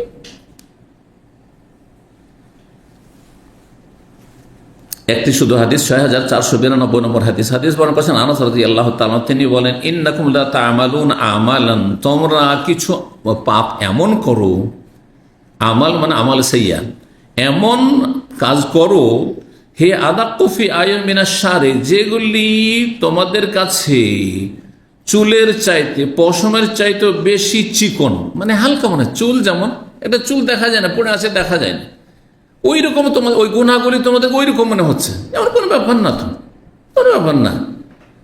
অথচ ওই পাপটাকে ইন কুন্না লানাউদ্দুহা আলা আহাদিন নবী মিনাল মুবিকাত, আমরা নবী সাল্লাল্লাহু আলাইহি ওয়াসাল্লাম আমলে সেই গুনাহগুলিকে ধ্বংসাত্মক মনে করতাম, ধ্বংস করে দেবে, আমাদেরকে জাহান্নামে নিয়ে যাবে। মুবিকাত মানে মুহলিকাত, ধ্বংস করে দেবে। আমরা এত ভয় পেতাম গুনাহকে, সেই গুনাহগুলিকে তোমরা চুলের মতো চিকন হালকা মনে করছো, সরু মনে করছো।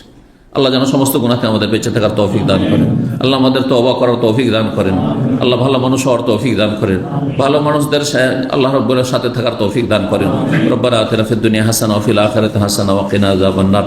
সুবহান রাব্বিকা রাব্বিল ইজ্জাতি আম্মা ইয়াসিফুন ওয়া সালামুন আলাল মুরসালিন ওয়া আলহামদুলিল্লাহি রাব্বিল আলামিন।